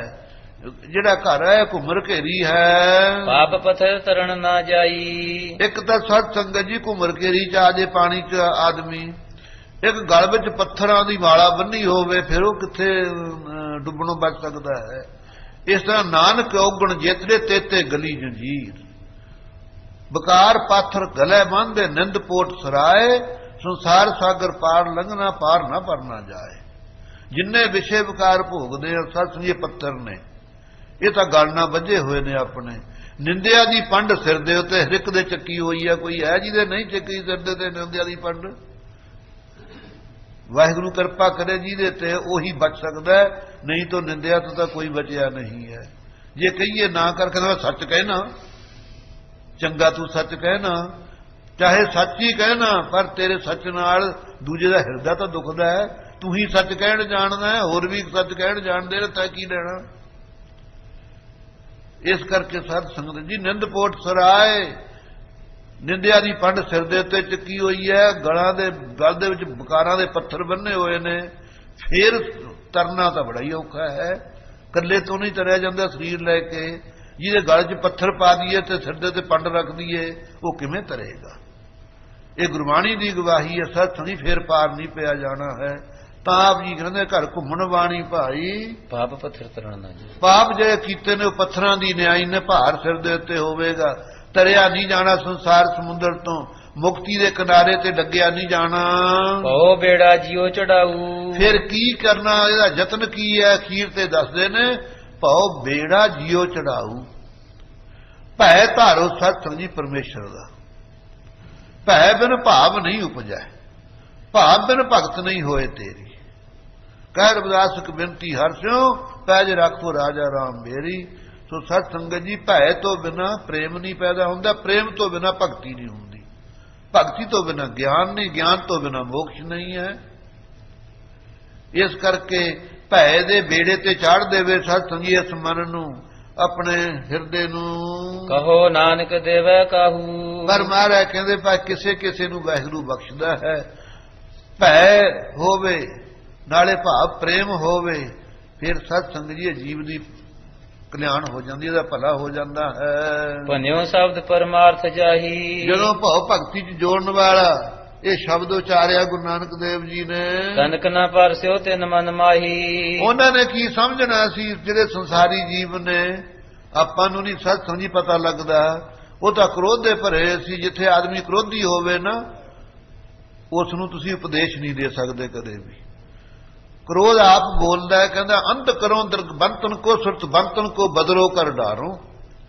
ਕ੍ਰੋਧ ਕਹਿੰਦਾ ਮੈਂ ਜਿਹਦੇ ਚ ਆ ਜਾਂਦਾ ਅੱਖਾਂ ਵਾਲਿਆਂ ਨੂੰ ਅੰਨੇ ਕਰ ਦਿੰਦਾ, ਕੰਨਾਂ ਵਾਲਿਆਂ ਨੂੰ ਬੋਲੇ ਕਰ ਦਿੰਦਾ, ਮੂੰਹੋਂ ਕਹਿੰਦਾ ਮੈਨੂੰ ਨਹੀਂ ਹੁਣ ਸੁਣਦਾ, ਮੈਨੂੰ ਨਹੀਂ ਦਿਸਦਾ, ਮੈਨੂੰ ਫੈਰ ਕਰ ਲੈਣ ਦੇ, ਕਹਿੰਦਾ ਜਾਂ ਮਾਰ ਲੈਣ ਦੇ ਕੋਈ ਸ਼ਸਤਰ। ਸੋ ਕਿੱਥੇ ਸਤ ਸੰਗ ਦੀ ਮੂਲ ਚੰਦ ਵੇ ਚੰਦੋ ਰਾਣੀ ਅੱਗ ਬਰੋਲਾ ਹੋਏ ਨੇ, ਜਿਨ੍ਹਾਂ ਦੀ ਧੀ ਉਜੜਦੀ ਹੈ। ਉਹ ਵੀ ਆਪੋ ਆਪਣੇ ਤੋਂ ਵਿਵਹਾਰਕ ਲੈਣ ਵਿੱਚ ਉਹ ਸੱਚੇ ਨੇ ਵਿਚਾਰੇ, ਲੇਕਿਨ ਪਰਮਾਰਥ ਲੈਣ ਦਾ ਉਹਨਾਂ ਨੂੰ ਪੂਰਾ ਬੋਧ ਨਹੀਂ ਹੈ। ਸਤਿਗੁਰੂ ਜੀ ਦੀ ਅਵਸਥਾ ਵੱਖਰੀ ਹੈ। ਇਸੇ ਤਰ੍ਹਾਂ ਸਤ ਸੰਗਤ ਜੀ ਆਪਾਂ ਵੀ ਕੀ ਕਹਾਂਗੇ ਵੀ ਨਹੀਂ ਇਹ ਠੀਕ ਨਹੀਂ ਸੀ ਮਹਾਰਾਜ ਜੀ ਨੇ ਕੀਤਾ, ਜਾਂ ਗ੍ਰਸਤੀ ਨਾਲ ਪਹਿਲਾਂ ਹੁੰਦੇ, ਜਾਂ ਹੁਣ ਉਹਨਾਂ ਨੂੰ ਸਾਂਭਦੇ। ਲੇਕਿਨ ਬਲਿਹਾਰ ਜਾਈਏ ਸਿਰ ਸਿਰ ਰਿਕ ਸੰਭਾਏ ਠਾਕਰ ਕਾਹੇ ਮਨ ਪਉ ਕਰਿਆ। ਵਾਹਿਗੁਰੂ ਨੇ ਸਾਰਿਆਂ ਨੂੰ ਵੱਖਰਾ ਵੱਖਰਾ ਰਿਜ਼ਕ ਦਿੱਤਾ ਹੋਇਆ ਹੈ। ਕੱਲ ਵੀ ਪੂਰਵਾਕ ਸਤ ਸੰਗ ਜੀ ਮੈਂ ਵਿਚਾਰ ਦੱਸੀ ਸੀ, ਹਮੇਸ਼ਾ ਵਾਸਤੇ ਜਿਤਨਾ ਪਰਿਵਾਰ ਹੁੰਦਾ ਸਾਰਾ ਕਮਾਈ ਨਹੀਂ ਕਰਦਾ ਹੈ। ਬੱਚੇ ਕਦ ਕਮਾਉਂਦੇ ਨੇ? ਜਿਹੜਾ ਆਦਮੀ ਕਮਾਉਂਦਾ, ਜੇ ਮੂਰਖ ਹੈ ਹੰਕਾਰ ਕਰੇ ਵੀ ਮੈਂ ਲਿਆਉਣਾ ਕਮਾਈ ਕਰਕੇ, ਉਹਦੀ ਕਮਾਈ ਹੈ ਵਿੱਚ ਉਹਦੇ ਭਾਗ ਵੀ ਹਨ। ਜਿਹੜਾ ਪਰਿਵਾਰ ਘਰ ਬੱਚੇ ਬੈਠੇ ਨੇ, ਕਈ ਸਤ ਸੰਗ ਜੀ ਨੌਕਰੀਆਂ ਨੇ, ਉਹ ਘਰ ਵਾਲੀ ਦੇ ਭਾਗਾਂ ਕਰਕੇ ਵੀ ਉਸ ਨੂੰ ਤਰੱਕੀ ਹੋ ਜਾਂਦੀ ਹੈ। ਬੱਚਿਆਂ ਦਾ ਕੋਈ ਭਾਗ ਵਾਲਾ ਬੱਚਾ ਜੰਮ ਪਵੇ ਤਾਂ ਮਾਂ-ਬਾਪ ਦੀ ਤਰੱਕੀ ਹੋ ਜਾਂਦੀ ਹੈ, ਨਹੀਂ ਤਾਂ ਉਹ ਹੱਥ ਖੜਕਾਉਂਦਾ ਹੀ ਰਹਿੰਦਾ, ਕਹਿੰਦਾ ਵੀ ਸਾਰੀ ਜ਼ਿੰਦਗੀ ਭੁੱਖੇ ਮਰਦੇ ਰਹੇ। ਕਈ ਕਹਿੰਦੇ ਵੀ ਫਲਾਣਾ ਬੱਚਾ ਜੰਮਿਆ ਉਦੋਂ ਤੇ ਸੋਹਣੇ ਦਿਨ ਆ ਗਏ। ਇਸ ਕਰਕੇ ਆਪੋ ਆਪਣੇ ਭਾਗ ਸਤ ਸੰਗ ਜੀ ਲੈ ਕੇ ਹਰ ਕੋਈ ਆਉਂਦਾ ਹੈ। ਸੋ ਇਹ ਧੀਰਜ ਧਾਰਨੀ ਹਰੇਕ ਦਾ ਕੰਮ ਨਹੀਂ ਹੈ। ਸੋ ਘਬਰਾਏ ਹੋਏ ਨੇ ਕਿ ਸਾਡੀ ਧੀ ਉਜੜ ਰਹੀ ਹੈ। ਇਹਦੇ ਸਤਿਗੁਰੂ ਨਾਨਕ ਦੇਵ ਸਾਹਿਬ ਜੀ ਦੱਸ ਰਹੇ ਨੇ, ਬੋਲੋ ਤਨਕ ਨਾ ਪਰਸਿਓ ਤਿਨ ਮਨ ਮਾਹੀ। ਇਹ ਉਪਦੇਸ਼ ਮਹਾਰਾਜ ਦਾ ਥੋੜਾ ਵੀ ਛੋਇਆ ਨਹੀਂ ਉਹਨਾਂ ਦੇ ਮਨ ਨੂੰ, ਕਿ ਉਹ ਕ੍ਰੋਧ ਸੀ ਅੰਦਰ। ਵਿਸ਼ੇ ਵਿਖੇ ਲੰਪਟ ਨਰ ਜੋ। ਜਿੰਨੇ ਵਿਸ਼ਿਆਂ ਵਿੱਚ ਲਿਬੜੇ ਹੋਏ ਨੇ ਪੁਰਸ਼, ਭਾਵੇ ਕਿਉਂ ਨਾ ਬਿਰਗਦਤਾ ਸੋ। ਉਹਨਾਂ ਨੂੰ ਭਾਈ ਬਿਰਗਤ ਪੁਣਾ ਨਿਵਰਤੀ ਪ੍ਰਵਿਰਤੀ ਵਾਲੇ ਨੂੰ ਨਿਵਰਤੀ ਨਹੀਂ ਚੰਗੀ ਲੱਗਦੀ। ਜੋ ਕਾਮੀ ਨਰ ਨਾਰਤ ਜਾਵਨ। ਦ੍ਰਿਸ਼ਟਾਂਤ ਦਿੰਦੇ ਨੇ ਜਿਹੜਾ ਕਾਮੀ ਪੁਰਸ਼ ਹੈ, ਵਿਕਾਰੀ ਹੈ, ਉਹਨੂੰ ਕਹਦੇ ਬਈ ਇਸਤਰੀ ਦਾ ਤਿਆਗ ਕਰ ਦੇ। ਕੋਟ ਯਤਨ ਨਹਿ ਮਾਨਸ ਖਾਓ। ਕਰੋੜਾਂ ਯਤਨ ਕਰ ਲੋ ਨਹੀਂ ਤਿਆਗੇਗਾ। ਜੋ ਕਿਰਪਨ ਧਨ ਸੰਗ੍ਰਹਿ ਹੇਤਾ। ਜੇ ਸੂਮ ਨੂੰ ਕਹੇ ਧਨ ਨਾ ਇਕੱਠਾ ਕਰ ਮੇਰੀ ਸਿੱਖਿਆ ਮੰਨ, ਨਹੀਂ ਮੰਨੇਗਾ ਕਦੇ ਵੀ। ਸਜਨ ਤਾਹੇ ਸਿਖਵਤ ਨਹਿ ਲੇਤਾ। ਜਿੰਨੀ ਮਰਜ਼ੀ ਤਿਆਗ ਦੀ ਸਿੱਖਿਆ ਦੇ ਦਿਓ, ਸੂਮ ਨੂੰ ਕਹੋ ਤੁਹਾਨੂੰ ਨਾ ਹੱਥ ਲਾਇਆ ਕਰ, ਕਹਿੰਦੇ ਜਾ ਕਿਸੇ ਨੂੰ ਉਹਨੂੰ ਸਿੱਖਿਆ ਦੇਈ ਜਾ ਕੇ, ਐ ਕਹਿ ਦੂਗਾ, ਕਦੇ ਹਟਦਾ ਨਹੀਂ। ਕਿਉਂ ਮੂਲੇ ਪੁਨ ਚੰਦੋ ਰਾਣੀ। ਇਸੇ ਤਰ੍ਹਾਂ ਸਤ ਸੰਗ ਜੀ ਮੂਲੇ ਤੇ ਚੰਦੋ ਰਾਣੀ ਦੀ ਹਾਲਤ ਹੈ। ਸ੍ਰੀ ਗੁਰ ਸ਼ਬਦ ਧਰਿਓ ਨਹਿ ਕਾਨੀ। ਸਤਿਗੁਰੂ ਜੀ ਦਾ ਜਿਹੜਾ ਉਪਦੇਸ਼ ਰੂਪ ਸ਼ਬਦ ਸੀ ਉਹਨਾਂ ਨੇ ਕੰਨ 'ਚ ਸੁਣਿਆ ਹੀ ਨਹੀਂ। ਬੋਲੀ ਬਹੁਰ ਕ੍ਰੋਧ ਸੋ ਬੈਨਾ। ਕ੍ਰੋਧ ਦੇ ਨਾਲ ਫੇਰ ਕੜਕੀ ਬਿਜਲੀ ਵਾਂਗੂ ਜਿਹੜੀ ਚੰਦੋ ਰਾਣੀ ਸੀ। ਭੇਦ ਨਾ ਜਾਣੈ ਇਹ ਗੁਣ ਐਨਾ। ਇਹ ਭੇਦ ਨਹੀਂ ਜਾਣਦੀ ਕਿ ਗੁਰੂ ਨਾਨਕ ਦੇਵ ਜੀ ਮੇਰੇ ਜਮਾਈ ਨਹੀਂ, ਇਹ ਤਾਂ ਗੁਨਾਹ ਦਾ ਘਰ ਨਿਰੰਕਾਰ ਰੂਪ ਹਨ। ਅਸ ਵਿਚਾਰ ਕੇ ਬਚਨ ਅਬ। ਕਹਿੰਦੀ ਆ ਜਿਹੜੇ ਵਿਚਾਰ ਦੇ ਬਚਨ ਬੋਲਦਾ ਤੂੰ ਮੂੰਹੋਂ, ਭਨਨ ਲਗਾ ਹਮ ਪਾਸ। ਸਾਨੂੰ ਸੁਣਾਉਂਦਾ ਸਾਡੇ ਪਾਸ ਬਹਿ ਕੇ। ਪੂਰਬ ਕਿਉਂ ਨਾ ਵਿਚਾਰਿਓ। ਪਹਿਲਾਂ ਵਿਆਹ ਤੋਂ ਸੁਣਾਉਣੇ ਸੀ ਇਹ ਬਚਨ, ਇਹ ਜੇ ਸ਼ਬਦ ਕੱਢਣੇ ਸੀ, ਵਿਆਹ ਕਰਾ ਕੇ ਲੱਗਾ ਤੂੰ ਜਬ ਕੀਨੋ ਘਰ ਵਾਸ ਜਦੋਂ ਘਰ ਵਿੱਚ ਵਾਸ ਕਰ ਲਿਆ ਤੈਂ ਖਰਚ ਸਦਨ ਕੋ ਦੀਰਘ ਜਾਨਾ ਹੁਣ ਜਾਣ ਲਿਆ ਵੀ ਘਰ ਦਾ ਖਰਚ ਬਹੁਤ ਹੈ ਨਿਆਣੇ ਪਾਲਣੇ ਔਖੇ ਨੇ ਦੇਖ ਫਕੀਰੀ ਨਿਜ ਤਨ ਠਾਨਾ ਆਪਣੇ ਸਰੀਰ ਦੇ ਉੱਤੇ ਸਾਧਾਂ ਵਾਲਾ ਭੇਖ ਧਾਰ ਲਿਆ ਤੈਂ ਜੇ ਜਾਣਤ ਤੈ ਐਸੀ ਕਰਨੀ ਜੇ ਮੈਂ ਜਾਣਦੀ ਹੁੰਦੀ ਨਾ ਚੰਦੋ ਰਾਣੀ ਕਹਿੰਦੀ ਵੀ ਤੂੰ ਐ ਸਾਡੇ ਨਾਲ ਧੋਖਾ ਕਰਨਾ ਮੋਹ ਤਨ ਜਾ ਬਿਵਤਾਇਓ ਜਰਨੀ ਕਿ ਮੇਰੀ ਧੀ ਨੂੰ ਬਿਪਤਾ ਝੱਲਣੀ ਪੈਣੀ ਆ ਵਿਛੋੜਾ ਕਿਉਂ ਕਰਤੀ ਤੇ ਕੋਸਨ ਬੰਦਾ ਮੈਂ ਆਪਦੀ ਧੀ ਦਾ ਸੰਬੰਧ ਤੇਰੇ ਨਾਲ ਕਿਉਂ ਕਰਦੀ ਭਇਓ ਭਾਗ ਜੇ ਕੋਤ ਮੰਦਾ ਮੇਰੀ ਧੀ ਦਾ ਭਾਗ ਮਾੜਾ ਕਹਿੰਦੀ ਇਹਦੇ ਕਰਮ ਮਾੜੇ ਨੇ ਜਿਹੜੀ ਅੱਜ ਛੁੱਟੜ ਹੋ ਚੱਲੀ ਹਮ ਹੇਰੇ ਤਨ ਜਾ ਦੁਖ ਨੈਣਾ ਨਾਲ ਹੀ ਅਸੀਂ ਆਪਣੀ ਧੀ ਦਾ ਦੁੱਖ ਅੱਖਾਂ ਨਾਲ ਦੇਖਾਂਗੇ ਤੇਰੇ ਔਰ ਪਰਮੇਸ਼ਰ ਭੈ ਨਾ ਗੁਰੂ ਨਾਨਕ ਦੇਵ ਜੀ ਨੂੰ ਕਹਿੰਦੀ ਤੇਰੇ ਅੰਦਰ ਪਰਮੇਸ਼ਰ ਦਾ ਭੈ ਨਹੀਂ ਹੈ ਤਰਸ ਨਹੀਂ ਹੈ ਤੈਨੂੰ ਦਇਆ ਨਹੀਂ ਆਉਂਦੀ ਇਉਂ ਨਹੀਂ ਪਤਾ ਵੀ ਪਰਮੇਸ਼ਰ ਤਾਂ ਆਪ ਹੀ ਬੈਠਾ ਹੈ ਬਾਲਕ ਪਾਲਕ ਹੋਵੇ ਕੌਣ ਆ ਜਿਹੜੇ ਬੱਚੇ ਨੇ ਦੋ ਸ੍ਰੀ ਚੰਦ ਲక్ష్ਮੀ ਦਾਸ ਇਹਨਾਂ ਦਾ ਕੌਣ ਪਾਲਣ ਵਾਲਾ ਬਣੇਗਾ ਤੂੰ ਸਾਧ ਬਣ ਗਿਆ ਕੇ ਆਧਾਰ ਹੋਏ ਕਹੋ ਤੌਨ ਦੱਸ ਕਿ ਕੌਣ ਆਸਰਾ ਬਣੇਗਾ ਇਹਨਾਂ ਦਾ ਜਿਨ ਕੋ ਸੁਧ ਬੁੱਧ ਆਏ ਨਾ ਕੋ ਜਿਨ੍ਹਾਂ ਨੂੰ ਹਲੇ ਅਕਲ ਨਹੀਂ ਹੈ ਨਿਆਣੇ ਨੇ ਸੋਝੀ ਨਹੀਂ ਹੈ ਦਰਬ ਕਮਾਵਨ ਕੀ ਬਿਦ ਜੋ ਧਨ ਕਮਾਉਣ ਦੀ ਜੁਗਤੀ ਵਿਧੀ ਇਹ ਜਾਣਦੇ ਨਹੀਂ ਬਾਲਕ ਨੇ ਤਜ ਭਾਜੇ ਤਿਨ ਕੋ ਅਬ ਐਸੇ ਇਹਨਾਂ ਨੂੰ ਤੂੰ ਬੱਚਿਆਂ ਨੂੰ ਛੱਡ ਕੇ ਭੱਜ ਚੱਲਿਆ ਜਾਮਨ ਬਸ ਪਰਦੇਸੀ ਜੈਸੇ ਜਿਵੇਂ ਪਰਦੇਸੀ ਮੁਸਾਫਰ ਰਾਤ ਬਸ ਕੇ ਧਰਮਸ਼ਾਲਾ ਚਲੇ ਜਾਂਦੇ ਨੇ ਐ ਤੂੰ ਬਾਹਰ ਨੂੰ ਨਿਕਲ ਗਿਆ ਸੁਤ ਕੋ ਮੋਨਾ ਮਨ ਮਹਿ ਆਵੇ ਤੈਨੂੰ ਅੱਜ ਕੀ ਸੋਹਣੇ ਨੰਨੇ ਬੱਚੇ ਨੇ ਪੁੱਤਰ ਨੇ ਤੈਨੂੰ ਇਹਨਾਂ ਦਾ ਮੋਹ ਨਹੀਂ ਆਉਂਦਾ ਜੋ ਜਗ ਮਹਿ ਨਿਜ ਬੰਸ ਵਧਾਵੈ ਜਿਹੜੇ ਆਪਣੀ ਬੰਸ ਬਣਾਉਂਦੇ ਨੇ ਅੱਗੇ ਵਧੀ ਬੇਰਬੋ ਪੀੜੀ ਚਾਲੀ ਧਰਮ ਕਲਾ ਹਰਬੰਦ ਬਹਾਲੀ ਜਿਹੜੇ ਬੱਚਿਆਂ ਦੁਆਰਾ ਬੰਸ ਵੱਧਦੀ ਹੈ ਪੁੱਤਰਨ ਕੇ ਹਿਤ ਨਰ ਸਵੈ ਚੰਦੋ ਰਾਣੀ ਕਹਿੰਦੀ ਪੁੱਤਰਾਂ ਦੇ ਵਾਸਤੇ ਸਾਰੇ ਲੋਕ ਕਰ ਹੈ ਅਨਕ ਪ੍ਰਯਾਸ ਤਰਸਦੇ ਫਿਰਦੇ ਨੇ ਅਨੇਕਾਂ ਯਤਨ ਕਰਦੇ ਨੇ ਕਿ ਸਾਡੇ ਬੱਚਾ ਹੋਵੇ ਤਿਨ ਕੋ ਹੋਵੇ ਅਨਾਥ ਕਰ ਤੂੰ ਇਹ ਜੇ ਸੋਹਣੇ ਲਾਲਾਂ ਨੂੰ ਬੱਚਿਆਂ ਨੂੰ ਤੂੰ ਯਤੀਮ ਕਰਕੇ ਤੁਰ ਚੱਲਿਆ ਸਾਧ ਬਨਾ ਦੁਖ ਰਾਸ ਫਿਰ ਸਮੂਹ ਦੁੱਖ ਦੇਣ ਵਾਲਿਆ ਤੂੰ ਸਾਧ ਬਣ ਗਿਆ ਦਰਬ ਫਕੀਰਨ ਸਰਬ ਲੁਟਾਇਆ ਜਿਹੜਾ ਧਨ ਸੀ ਫਕੀਰਾਂ ਨੂੰ ਲਟਾ ਦਿੱਤਾ ਤੈਂ ਅਬ ਜੋ ਬਾਕੀ ਤਨੇ ਦਵਾਇਆ ਹੁਣ ਜਿਹੜਾ ਬਾਕੀ ਬਚਿਆ ਸੀ ਅਸੀਂ ਆਸ ਰੱਖਦੇ ਸੀ ਵੀ ਸਾਨੂੰ ਮਿਲੂਗਾ ਉਹ ਵੀ ਲਟਾ ਦਿੱਤਾ ਤੈਂ ਹੈ ਸਾਧ ਸਹਿ 8 ਜੋ ਬਾਕੀ ਹੁਣ 760 ਬਾਕੀ ਜਿਹੜੇ ਰਹਿੰਦੇ ਨੇ ਦੇਹੋ ਭਾਰ ਜਾ ਸੁਧ ਲਿਓ ਤਾਂ ਕੀ ਜੇ ਚੰਗੀ ਭਲੀ ਚਾਹੁੰਦਾ ਉਹ ਜਿਹੜਾ ਬਚਿਆ ਹੋਇਆ ਨਾ ਦੌਲਤ ਖਾਂ ਕੋਲੇ ਤੇਰੀ ਇਮਾਨਤ ਪਈ ਆ ਉਹ ਤਾਂ ਦੇ ਸਾ ਮੇਰੇ ਦੋਤਿਆਂ ਨੂੰ ਮੇਰੀ ਧੀ ਨੂੰ ਉਹ ਲਿਆ ਬੂਲਾ ਕਹੇ ਰੇ ਮੈਂ ਜਾਣਤ ਬੂਲਾ ਕਹਿੰਦਾ ਮੈਂ ਜਾਣਦਾ ਮਨ ਵਿੱਚ ਅੱਗੇ ਹੀ ਪੂਰਵ ਕਰਮਨ ਤੇ ਅਨਮਾਨਤ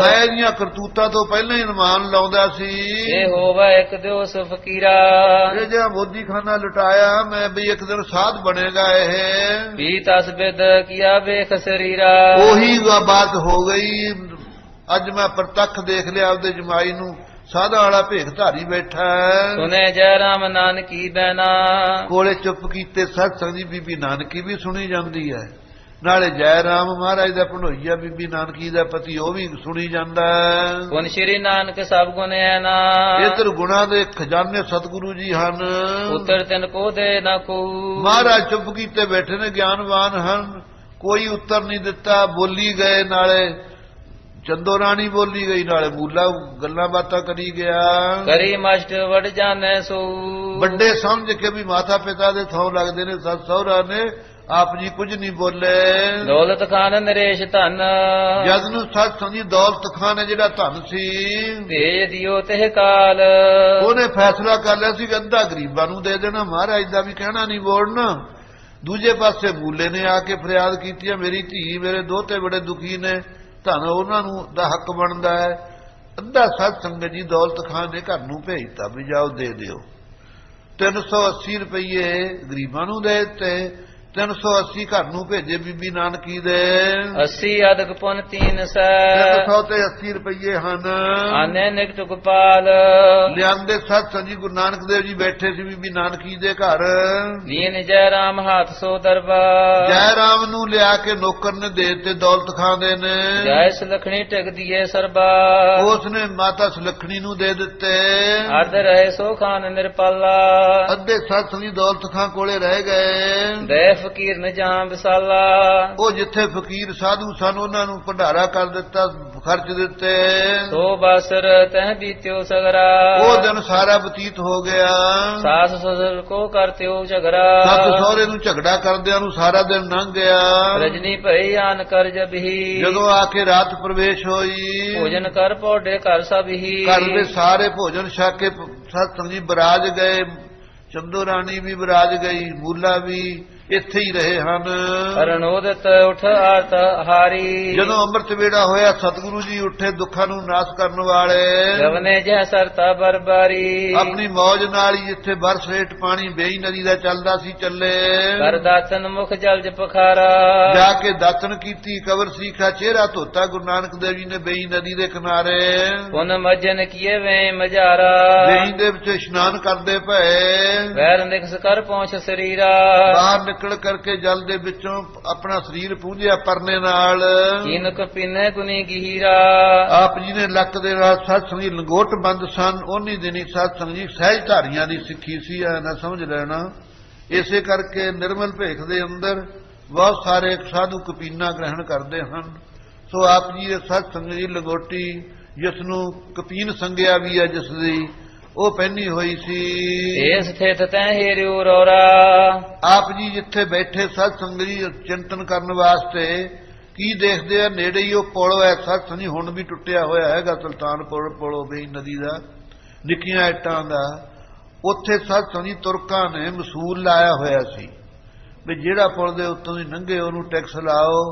ਜਿਹੜਾ ਟੈਕਸ ਨੂੰ ਗਰਾਉਣ ਵਾਲਾ ਸੀ ਉਹ ਸਤਸੰਗ ਜੀ ਖੱਤਰੀ ਸੀ, ਕੋਈ ਨੌਕਰੀ ਕਰਦਾ ਤੁਰਕਾਂ ਦੀ। ਉਹ ਉੱਥੇ ਸਤਸੰਗ ਜੀ ਬੈਠਾ ਪਹਿਰੇ ਤੇ।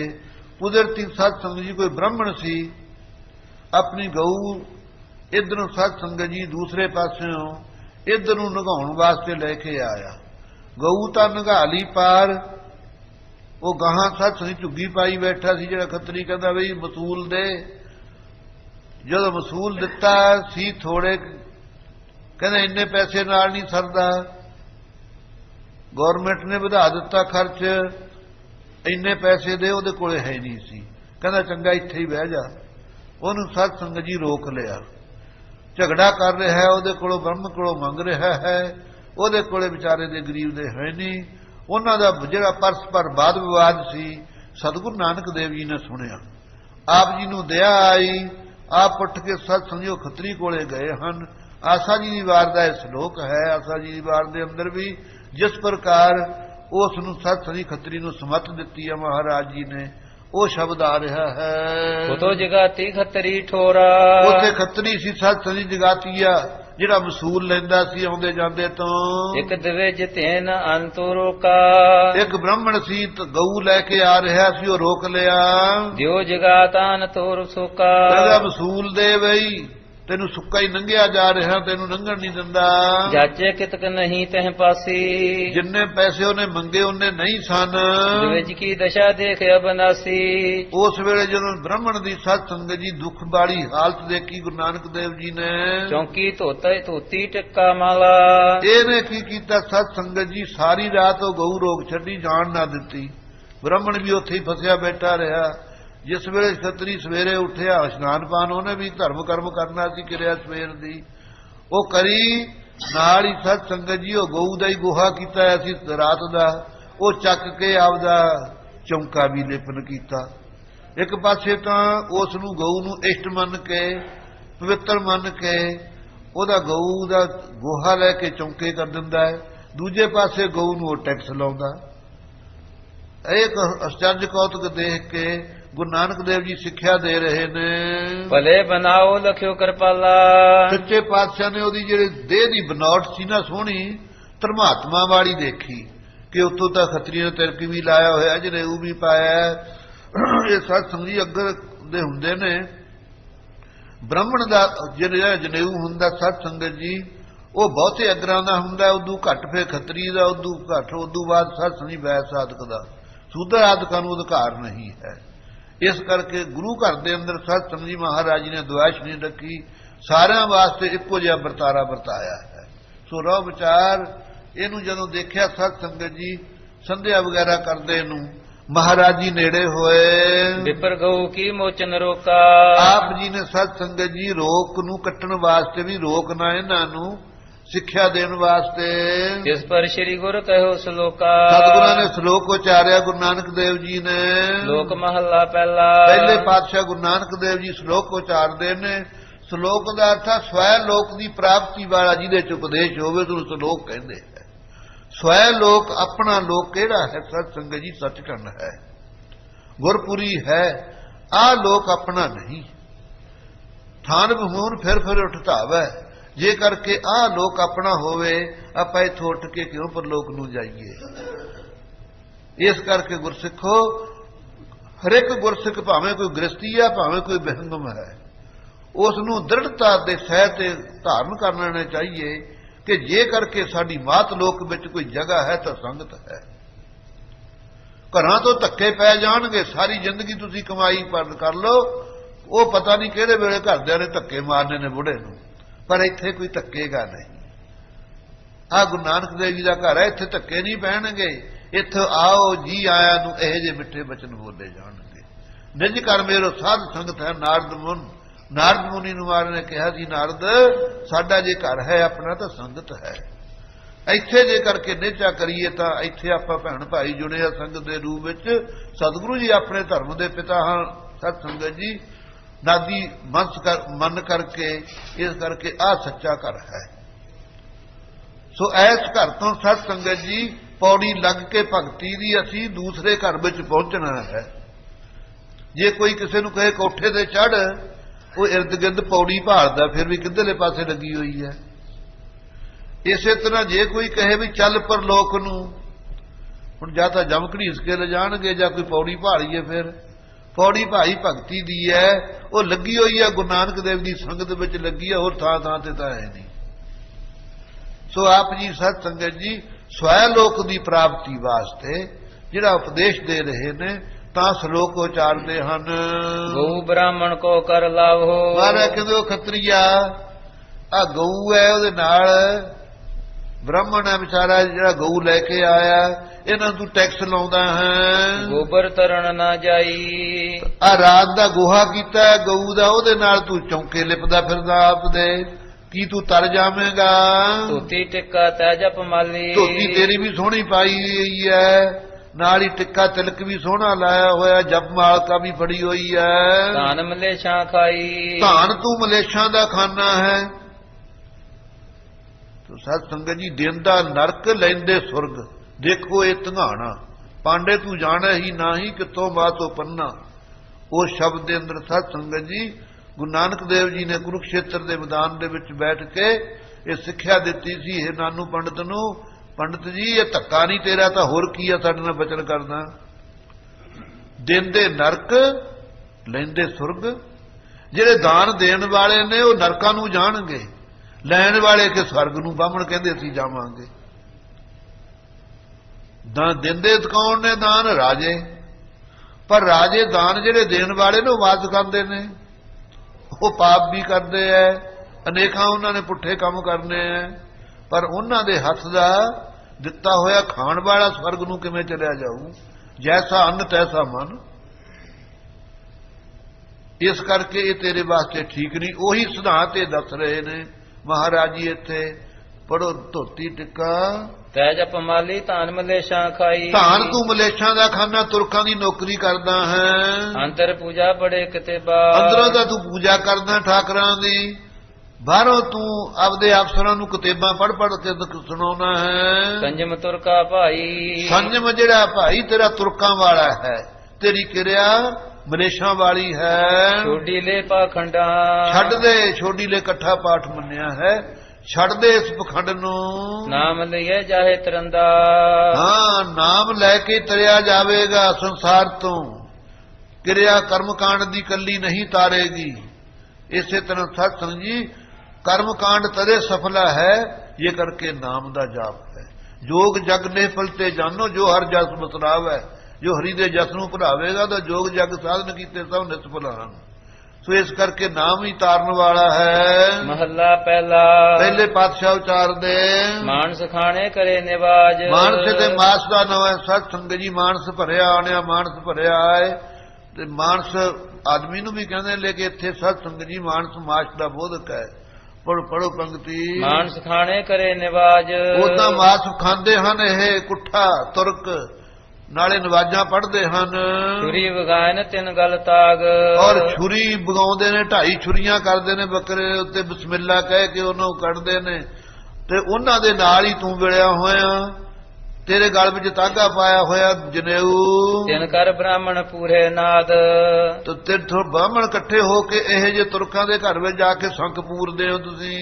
ਉਹਨਾਂ ਪੈ ਆਵੇ ਉਹੀ ਸਾਧ, ਉਹਨਾਂ ਨੂੰ ਵੀ ਉਹੋ ਜਿਹਾ ਸਵਾਦ ਹੀ ਆਵੇਗਾ ਜਿਹੀ ਜੀ ਬੇਈਮਾਨੀ ਦੀ ਕਿਰਤ ਕੀਤੀ ਹੋਈ ਹੈ। ਖਾਣ ਵਾਲੇ ਦਾਨ ਲੈਣ ਵਾਲੇ ਨੂੰ ਵੀ ਉਹੋ ਜਿਹਾ ਸਵਾਦ ਹੀ ਆਊਗਾ। ਇਸ ਕਰਕੇ ਸਾਧ ਸੰਗਤ ਜੀ, ਇਹ ਨਿਯਮ ਹੈ, ਕਦੇ ਵੀ ਗੁਰੂ ਘਰ ਬੇਈਮਾਨੀ ਦਾ ਪੈਸਾ ਭੁੱਲ ਕੇ ਨਾ ਲਿਆਓ। ਬਲ ਤਾਂ ਕਰੋ ਹੀ ਨਾ ਬੇਈਮਾਨੀ। ਜੇ ਕੋਈ ਤੁਹਾਡੇ ਕੋਲੇ ਬੇਹੱਕਾ ਪੈਸਾ, ਉਹ ਸੰਗਤ ਦੇ ਮੁੱਖ 'ਚ ਨਾ ਪਾਇਓ ਆ ਕੇ। ਬਹੁਤ ਹੀ ਮਹਾਪਾਪ, ਕੋਈ ਪੁੰਨ ਪੰਨ ਨਹੀਂ ਹੋ ਹੈ। ਇਸੇ ਕਰਕੇ ਪੰਥ ਦੇ ਅੰਦਰ ਸਤ ਸੰਗਤ ਜੀ ਅਸੀਂ ਸਾਡੀ ਗਿਰਾਵਟ ਆ ਰਹੀ ਹੈ। ਥਾਂ ਥਾਂ ਤੇ ਸਤ ਸੰਗਤ ਜੀ ਭਾਵੇਂ ਗੋਲਕਾਂ ਪਿੱਛੇ ਰੌਲਾ ਪੈ ਰਿਹਾ, ਬੜਾ ਬੁਰਾ ਹਾਲ ਹੈ। ਤੁਸੀਂ ਦੇਖਦੇ ਹੋ ਆਪਣੇ ਘਰ ਨੂੰ ਕੌਣ ਨਹੀਂ ਜਾਣਦਾ। ਸੋ ਇਹ ਗੁਰੂ ਨਾਨਕ ਦੇਵ ਜੀ ਦਾ ਘਰ ਹੈ, ਜਿੱਥੇ ਸਤ ਸੰਗਤ ਜੀ ਅੰਨ ਹੈ ਉਹ ਸੁੱਧ ਹੋਣਾ ਚਾਹੀਏ। ਭਗਤੀ ਦਾ ਸਤ ਸੰਗੀ ਬੇਸ ਧਰਮ ਦੀ ਕਿਰਤ ਹੈ। ਜਿਹਦੀ ਧਰਮ ਦੀ ਕਿਰਤ ਨਹੀਂ ਨਾ, ਉਹ ਮਾਲਾ ਫੜ ਕੇ ਜਾਂ ਕੋਈ ਭਜਨ ਕਰਕੇ ਕੁਝ ਸਫਲ ਨਹੀਂ ਹੋ ਸਕਦਾ ਹੈ। ਸੋ ਆਪ ਜੀ ਕਹਿੰਦੇ ਹਨ, ਉਹਨਾਂ ਪੈ ਆਵੇ ਉਹੀ ਸਾਧ, ਉਹਨਾਂ ਨੂੰ ਵੀ ਉਹ ਜਿਹਾ ਸਵਾਦ ਹੀ ਆਊ। ਜੇ ਕਿਸੇ ਨੇ ਕਿਸੇ ਦੀ ਬੇਈਮਾਨੀ ਦੀ ਕਮਾਈ ਲਈ ਹੈ, ਦਾਨ ਲੈਣ ਵਾਲੇ ਨੂੰ ਵੀ ਉਹ ਜਿਹਾ ਹੀ ਪੁੱਠਾ ਸਵਾਦ ਆਊ। ਕੂੜੀ ਰਾਸ ਕੂੜਾ ਵਾਪਾਰ, ਉਹਨਾਂ ਦਾ ਵਪਾਰ ਵੀ ਜਪ ਜਪਾਉਣ ਦਾ ਤੇਰਾ ਖਤਰੀਆ ਝੂਠਾ ਹੈ, ਤੇਰੀ ਰਾਸੀ ਪੂੰਜੀ ਵੀ ਝੂਠੀ ਹੈ। ਕੂੜ ਬੋਲ ਕਰੇ ਆਹਾਰ, ਝੂਠ ਬੋਲ ਕੇ ਮੈਂ ਤੂੰ ਆਹਾਰ ਕਰਦਾ ਹੈ ਆਪਣੀ ਰੋਜੀ ਦਾ। ਸ਼ਰਮ ਧਰਮ ਕਾ ਡੇਰਾ ਦੂਰ, ਸ਼ਰਮ ਲੱਜਿਆ ਰੱਖਣੀ, ਧੀ ਭੈਣ ਦੇ ਸਾਂਝੀ ਹੋਣਾ ਔਰ ਧਰਮ ਦੇ ਦਾਇਰੇ 'ਚ ਰਹਿਣਾ, ਇਹ ਤਾਂ ਅੱਜ ਡੇਰਾ ਦੂਰ ਹੋ ਗਿਆ। ਕਲਯੁਗ ਦੀ ਹਵਾ ਆ ਗਈ। ਨਾਨਕ ਕੂੜ ਰਿਹਾ ਭਰਪੂਰ, ਸਾਰੇ ਝੂਠੀ ਝੂਠ ਭਰਪੂਰ ਹੈ। ਕਹਿੰਦੇ ਮੇਰੇ ਤਾਂ ਝੂਠ ਬੋਲਿਆ ਫਲਦਾ, ਸੱਚ ਸੁੱਚ ਨਹੀਂ ਫਲਦਾ ਹੈ। ਕਹਿੰਦਾ ਮੱਥੇ ਟਿੱਕਾ ਤੋੜ ਤੇੜ ਧੋਤੀ ਕਾ ਖਾਈ, ਖਾਏ ਰੰਗ ਦੀ ਤੇਰੇ ਧੋਤੀ ਵੀ ਪਾਈ ਹੈ, ਮੱਥੇ ਤਿਲਕ ਵੀ ਲਾਉਂਦਾ ਹੈ। ਹੱਥ ਛੁਰੀ ਜਗਤ ਕਾ ਸਾਈ, ਲੇਕਿਨ ਹੱਥ ਵਿੱਚ ਤਾਂ ਤੇਰੇ ਛੁਰੀ ਫੜੀ ਹੋਈ ਹੈ ਤੇ ਜਗ ਦੇ ਉੱਤੇ ਕਸਾਈ ਖਵਾਉਂਦਾ ਹੈ। ਨੀਲ ਵਸਤਰ ਪਹਿਰੇ ਹੋਵੇ ਪ੍ਰਵਾਨ, ਤੁਰਕਾਂ ਦੇ ਨਿਯਮ ਹਨ ਕਿ ਨੀਲਾ ਬਾਣਾ ਪਹਿਨਦੇ ਨੇ। ਉਹ ਭਾਵੇਂ ਆਪਾਂ ਨਿਹੰਗ ਸਿੰਘ ਵੀ ਪਹਿਨਦੇ ਨੇ, ਗੁਰੂ ਘਰ ਵਿੱਚ ਵੀ ਹੈ, ਲੇਕਿਨ ਨੀਲਾ ਬਾਣਾ ਸਤ ਸੰਗੀ ਆਮ ਤੁਰਕਾਂ ਦਾ ਪਹਿਲਾਂ ਪੁਰਾਤਨ ਸਮੇਂ ਤੋਂ ਮੰਨਿਆ ਹੈ। ਆਪ ਜੀ ਨੇ ਕਿਹਾ ਹੈ, ਤੁਰਕ ਪਠਾਣੀ ਅਵਲ ਕੀਆ, ਨੀਲ ਬਸਤਰਲੇ ਕੱਪੜੇ ਪਹਿਰੇ। ਇਸੇ ਕਰਕੇ ਜੇ ਨਾਮ ਧਾਰੀਏ ਉਹ ਤਾਂ ਬਹੁਤ ਬੁਰਾ ਮੰਨਦੇ ਨੇ, ਨੀਲੇ ਨੂੰ ਹੱਥ ਨਹੀਂ ਲਾਉਣਾ ਚਾਹੁੰਦੇ। ਸੋ ਰੋ ਵਿਚਾਰ, ਇਹ ਤਾਂ ਇੱਥੇ ਤੱਕ ਕਹਿੰਦੇ ਨੇ, ਕਹਿੰਦੇ ਜੇ ਨੀਲਾ ਜਿਹੜਾ ਰੰਗ ਹੈ ਉਹ ਗਊ ਦੀ ਰੱਥ ਤੋਂ ਬਣਦਾ, ਇੱਥੇ ਤੱਕ ਉਹ ਪ੍ਰਚਾਰ ਕਰਦੇ ਹਨ। ਸੋ ਸਤ ਸੰਗਤ ਜੀ, ਕਲਗੀਧਰ ਪਾਤਸ਼ਾਹ ਦੇ ਸਮੇਂ ਤੋਂ ਇਹ ਨੀਲਾ ਬਾਣਾ ਵੀ ਪੰਥ ਦੇ ਅੰਦਰ ਚੱਲਿਆ ਆ ਰਿਹਾ ਹੈ। ਇਹਦੇ ਬਾਦ ਚ ਨਹੀਂ ਪੈਣਾ। ਖਾਲਸੇ ਦੇ 4 ਰੰਗ ਹਨ, ਨੀਲਾ ਹੈ, ਪੀਲਾ ਹੈ, ਕਾਲਾ ਤੇ ਚਿੱਟਾ। ਸਫਿਆਨੇ ਵਸਤਰ ਪਹਿਨਣੇ ਚਾਹੀਏ, ਬਹੁਤੇ ਆਰ ਸ਼ਿੰਗਾਰ ਤੋਂ ਬਚਣਾ ਚਾਹੀਏ। ਕਿਉਂ? ਜਿਤ ਪਹਿਦੇ ਤਨ ਪੀੜੀਏ ਮਨ ਮੈਂ ਚੱਲੇ ਵਿਕਾਰ। ਜਿਹੜੇ ਪਹਿਨਣ ਨਾਲ ਖਾਣ ਨਾਲ ਮਨ ਦੇ ਅੰਦਰ ਸਤ ਸੰਗੀ ਵਿਕਾਰ ਪੈਦਾ ਹੋ ਜਾਣ, ਮਨ ਪੀੜਿਆ ਜਾਵੇ ਵਿਕਾਰਾਂ ਦੀ ਕਹਾਣੀ ਵਿੱਚ। ਇਹੋ ਜਿਹਾ ਖਾਣਾ ਪੀਣਾ ਪਹਿਨਣਾ ਨਹੀਂ ਚਾਹੀਦਾ। ਪਹਿਨਣਾ ਰੱਖ ਪਤ ਪਰਮੇਸ਼ਰ ਫਿਰ ਨਾਗੇ ਨਹੀਂ ਥੀ ਬਣਾ। ਐਸਾ ਪਹਿਨਣਾ ਖਾਵਣਾ ਜਿਤ ਮਨ ਆਗਾਵੈ, ਸੰਤੋਖ ਸਦਾ ਤ੍ਰਿਪਤੀ ਬਣਾ। ਐਸੇ ਨਿਯਮ ਦੇ ਅੰਦਰ ਗੁਰੂ ਸਿੱਖਾਂ ਨੂੰ ਆਗਿਆ ਹੈ। ਹਾਂਜੀ ਪੜੋ। ਮਲੇਸ਼ ਧਨ ਲੈ ਪੂਜੇ ਪ੍ਰਾਣ, ਤੂੰ ਮਲੇਸ਼ਾਂ ਦਾ ਧਾਨ ਲੈਣਾ, ਪ੍ਰਾਣਾ ਦੀ ਪੂਜਾ ਕਰਦਾ ਹੈ। ਭਾਖਿਆ ਕਾ ਕੁੱਠਾ ਬੱਕਰਾ ਖਾਣਾ, ਭਾਖਿਆ ਕੋਟੀ, ਭਾਖਿਆ ਮਲੇਸ਼, ਭਾਖਿਆ ਜਿਹੜੀ ਕਲਮਾ ਪੜ੍ਹਦੇ ਹੋ ਉਹ ਬੱਕਰਾ ਤੂੰ ਵੀ ਖਾਣਾ। ਚੌਕੇ ਉੱਪਰ ਕਹੇ ਨਾ ਜਾਣਾ, ਇੱਥੇ ਕਹਿੰਦਾ ਮੇਰੇ ਚੌਕੇ ਤੇ ਨਾ ਕੋਈ ਚੜੋ। ਦੇਖੇ ਚੌਕਾ ਕੱਢੀ ਕਾਰ, ਤੇ ਚੌਕਾ ਦੇ ਕੇ ਤੂੰ ਕਾਰ ਵੀ ਕੱਢੀ ਬੈਠਾ। ਕਬੁੱਧ ਡੂਮਣੀ ਕੁਦੈ ਕਿਸਾਨ ਦੇ ਪਰਨੰਦਾ ਕਟਚੂੜੀ, ਮੁੱਠੀ ਕ੍ਰੋਧ ਚੰਡਾਲ ਕਾਰੀ ਕੱਢੀ। ਕਿਹਾ ਸੀ ਚਾਰੇ ਬੈਠੀਆਂ ਨਾਲ, ਜਦੋਂ ਚਾਰੇ ਨਾਲ ਬੈਠੀਆਂ ਤੇਰੇ ਤਾਂ ਦੱਸ ਫਿਰ ਤੇਰਾ ਕਾਰ ਕੱਢੀ ਕਿਸ ਲੇਖੇ। ਉੱਪਰ ਆਏ ਬੈਠੇ ਕੂੜਿਆਰ, ਉੱਪਰ ਆ ਕੇ ਕੂੜਿਆਰ ਬੈਠੀਆਂ ਹਨ। ਮਤ ਭੇਟੇ ਵੇ ਮਤ ਭੇਟੈ, ਉਤੋਂ ਤੂੰ ਕਹਿੰਦਾ ਮਤਾ ਭਿੱਟ ਨਾ ਦਿਓ, ਭਿੱਟ ਨਾ ਦਿਓ। ਇਹ ਅੰਨ ਸਾਡਾ ਇਹ ਸਾਡਾ ਅੰਨ ਨਖਿੱਧ ਹੋ ਜਾਵੇਗਾ। ਕੰਨ ਫਿੱਟੇ ਫੇੜ ਕਰੇਨ, ਐ ਤਨ ਫਿੱਟੇ, ਤਨ ਵੀ ਤੁਹਾਡੇ ਵਿਸ਼ਿਆਂ ਵਿਕਾਰਾਂ ਨਾਲ ਗਲੇ ਪਏ ਹਨ। ਝੂਠ ਬੋਲਦੇ ਹੋ। ਮਨ ਝੂਠੇ ਚੂਲੀ ਭਰੇਨ, ਮਨ ਵੀ ਤੁਹਾਡੇ ਵਿਕਾਰੀ ਹੋ ਰਹੇ ਨੇ, ਝੂਠੇ ਹਾਂ, ਉੱਤੋਂ ਚੁੜੀਆਂ ਭਰਦੇ ਹੋ। ਕੋ ਨਾਨਕ ਸੱਚ ਧਿਆਈਐ, ਚਰਨੀ ਪੈ ਗਿਆ ਮਹਾਰਾਜ ਦੇ ਖੱਤਰੀ। ਸਤਿਗੁਰੂ ਕਹਿੰਦੇ ਭਾਈ ਧਿਆਤਾ ਧਿਆਨ ਤੇਰੀ ਤਿਰਕੁਟੀ ਨੂੰ ਬੰਨ ਕਰਕੇ ਸੱਚ ਨੂੰ ਧਿਆਨ। ਸੋਚ ਹੋਵੇ ਤਾਂ ਸੱਚ ਪਾਈਐ, ਪਰ ਸੱਚਾ ਨਾਮ ਤਾਂ ਮਿਲੇਗਾ ਜੇ ਕਰਕੇ ਸੁੱਚਮ ਹੋਵੇਗੀ। ਇਸ ਕਰਕੇ ਗੁਰਸਿੱਖੋ ਆਪਣੇ ਘਰ ਵਿੱਚ ਸੱਚ ਤੇ ਸੁੱਚਮ ਹੈ। ਨਾਨਕ ਸੱਚ ਸੁਚ ਪਾਈਆ ਤੇ ਸੰਤਨ ਕੇ ਪਾਸ। ਗੁਰੂ ਘਰ ਦੇ ਅੰਦਰ ਸੱਚ ਹੈ ਤੇ ਸੁੱਚਮ ਹੈ। ਅੱਜ ਝੂਠ ਤੇ ਝੂਠ ਹੈ। ਜੇ ਝੂਠ ਦਾ ਵਰਤਾਰਾ ਹੀ ਵਰਤ ਗਿਆ ਤਾਂ ਸੰਗਤ ਦਾ ਤਾਂ ਬਹੁਤ ਬੁਰਾ ਹਾਲ ਹੈ।